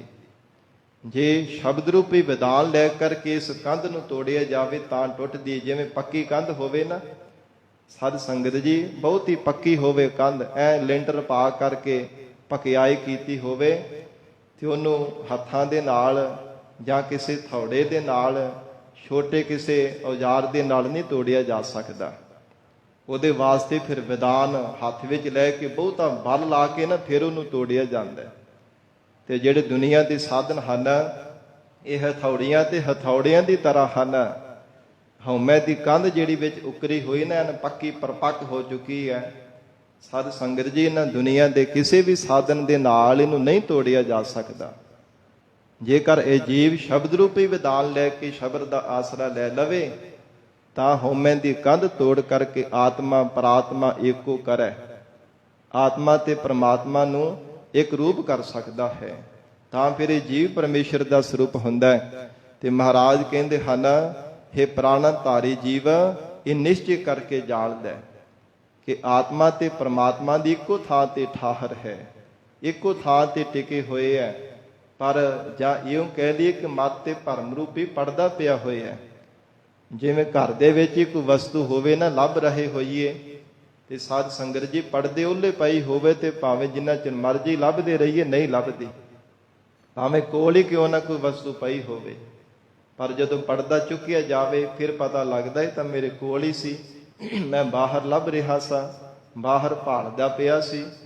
ਇਸੇ ਪ੍ਰਕਾਰ ਮਰਤੇ ਭਰਮ ਰੂਪੀ ਪੜਦਾ ਪੈਣੇ ਕਰਕੇ ਜਾਂ ਫਿਰ ਹਉਮੈ ਦੀ ਕੰਧ ਵਿੱਚ ਹੋਣੇ ਕਰਕੇ ਅਕਾਲ ਪੁਰਖ ਪਰਮੇਸ਼ਰ ਦੇ ਨਾਲ ਮਿਲਾਪ ਨਹੀਂ ਹੋਣਾ ਕਰਦਾ। ਕਹੋ ਕਬੀਰ ਜਨ ਏਕੋ ਬੂਝਿਆ। ਭਗਤ ਕਬੀਰ ਸਾਹਿਬ ਜੀ ਸਮਾਪਤੀ ਦੀਆਂ ਪੰਕਤੀਆਂ ਵਿੱਚ ਬਖਸ਼ਿਸ਼ ਕਰ ਰਹੇ ਹੈ। ਕਹਿੰਦੇ ਜਦੋਂ ਇੱਕ ਅਕਾਲ ਪੁਰਖ ਪ੍ਰਮਾਤਮਾ ਦੇ ਸਰੂਪ ਨੂੰ ਬੁੱਝ ਲਿਆ ਹੈ ਕਿ ਪ੍ਰਮਾਤਮਾ ਇੱਕ ਆਪ ਜੀ ਦਾ ਹੀ ਸਰੂਪ ਹੈ ਜੋ ਸਰਬ ਵਿਆਪਕ ਹੈ। ਗੁਰ ਪ੍ਰਸਾਦ ਮੈਂ ਸਭ ਕਿਸ ਸੂਝਿਆ। ਸਤਿਗੁਰੂ ਜੀ ਦੀ ਪ੍ਰਸਾਦ ਕਿਰਪਾ ਦੁਆਰਾ ਪੂਰੇ ਸਤਿਗੁਰਾਂ ਦੀ ਬਖਸ਼ਿਸ਼ ਨਾਲ ਸਭ ਥਾਵਾਂ ਤੇ ਸਭ ਕੁਝ ਗਿਆਤ ਹੋ ਗਿਆ, ਸੁੱਝ ਗਿਆ ਕਿ ਸਭ ਥਾਵਾਂ ਤੇ ਪ੍ਰਕਾਸ਼ ਹੀ ਪ੍ਰਕਾਸ਼ ਸਰੂਪ ਹੈ। ਫਿਰ ਤਾਂ ਬ੍ਰਹਮ ਦੀਸੈ ਬ੍ਰਹਮ ਸੁਣੀਐ ਏਕ ਏਕ ਵਖਾਣੀ ਹੈ। ਆਤਮ ਵਿਸਾਰਾ ਕਰਨਹਾਰਾ ਪ੍ਰਭ ਬਿਨਾ ਨਹੀਂ ਜਾਣੀਐ। ਅਕਾਲ ਪੁਰਖ ਪ੍ਰਭੂ ਤੋਂ ਬਿਨਾ ਫਿਰ ਕੋਈ ਦੂਜਾ ਦਿਸਦਾ ਨਹੀਂ ਹੈ, ਦੂਜਾ ਸੁਣਦਾ ਨਹੀਂ ਹੈ। ਕੇਵਲ ਬ੍ਰਹਮ ਸਰੂਪ ਪਰਮਾਤਮਾ ਜੀ ਦਾ ਪ੍ਰਕਾਸ਼ ਹੀ ਪ੍ਰਕਾਸ਼ ਸਭ ਥਾਵਾਂ ਤੇ ਜੀਵ ਨੂੰ ਪ੍ਰਤੀਤ ਹੁੰਦਾ ਹੈ। ਜਦੋਂ ਸਤਿਗੁਰੂ ਜੀ ਜੀਵ ਨੂੰ ਸਹੀ ਰਸਤਾ ਦਿਖਾ ਦਿੰਦੇ ਹਨ, ਹਿਰਦੇ ਅੰਦਰ ਗਿਆਨ ਦਾ ਪ੍ਰਕਾਸ਼ ਕਰ ਦਿੰਦੇ ਹਨ, ਫਿਰ ਅੰਦਰ ਦਾ ਗਿਆਨ ਦਾ ਪ੍ਰਕਾਸ਼ ਤੇ ਬਾਹਰ ਵਾਹਿਗੁਰੂ ਜੀ ਦੇ ਸਰੂਪ ਦਾ ਪ੍ਰਕਾਸ਼ ਇੱਕ ਰੂਪ ਹੋ ਜਾਂਦੇ ਆ। ਮਹਾਰਾਜ ਕਹਿੰਦੇ ਫਿਰ ਕਦੇ ਵੀ ਕਿਸੇ ਜੀਵ ਤੇ ਕੋਈ ਕਟਾਕਸ਼ ਨਹੀਂ ਕਰਦਾ। ਫਿਰ ਹਰ ਘਟ ਦੇ ਅੰਦਰ ਕੇਵਲ ਅਕਾਲ ਪੁਰਖ ਵਾਹਿਗੁਰੂ ਜੀ ਦੇ ਸਰੂਪ ਨੂੰ ਦੇਖਦਾ ਹੈ। ਮਹਾਰਾਜ ਸੱਚੇ ਪਾਤਸ਼ਾਹ ਜੀ ਮਿਹਰ ਕਰਨ, ਪਾਵਨ ਉਪਦੇਸ਼ ਸਾਡੇ ਹਿਰਦਿਆਂ ਵਿੱਚ ਵਸ ਜਾਵੇ। ਗੁਰੂ ਬਚਨਾਂ ਦੀ ਕਮਾਈ ਕਰਕੇ ਜੀਵਨ ਸਫਲਾ ਬਣਾ ਸਕੀਏ। ਪਾਵਨ ਗੁਰਬਾਣੀ ਦੀ ਵਿਚਾਰ ਕਰਦਿਆਂ ਤੋਂ ਹੋਈਆਂ ਬੇਅੰਤ ਭੁੱਲਾਂ ਦੀ ਖਿਮਾ। ਧੰਨ ਸ੍ਰੀ ਗੁਰੂ ਗ੍ਰੰਥ ਸਾਹਿਬ ਜੀ ਮਹਾਰਾਜ ਆਪ ਸੰਗਤ ਬਖਸ਼ਣਹਾਰ ਹੋ। ਅਗਾਹ ਵਾਸਤੇ ਅਸੀਸ ਪਿਆਰ ਬਖਸ਼ਿਸ਼ ਕਰਨਾ ਜੀ। ਦੇਹੋ ਸੱਜਣ ਅਸੀਸੜੀਆ, ਜਿਉ ਹੋਵੈ ਸਾਹਿਬ ਸਿਓ ਮੇਲ। ਹਉ ਪੂਤ ਤੇਰਾ ਤੂੰ ਬਾਪ ਮੇਰਾ, ਏਕੈ ਠਾਹਰ ਦੋਹਾ ਬਸੇਰਾ। ਕਹੋ ਕਬੀਰ ਜਨ ਏਕੋ ਬੂਝਿਆ, ਗੁਰ ਪ੍ਰਸਾਦ ਮੈਂ ਸਭ ਕਿਸ ਸੂਝਿਆ। ਵਾਹਿਗੁਰੂ ਜੀ ਕਾ ਖਾਲਸਾ, ਵਾਹਿਗੁਰੂ ਜੀ ਕੀ ਫਤਿਹ।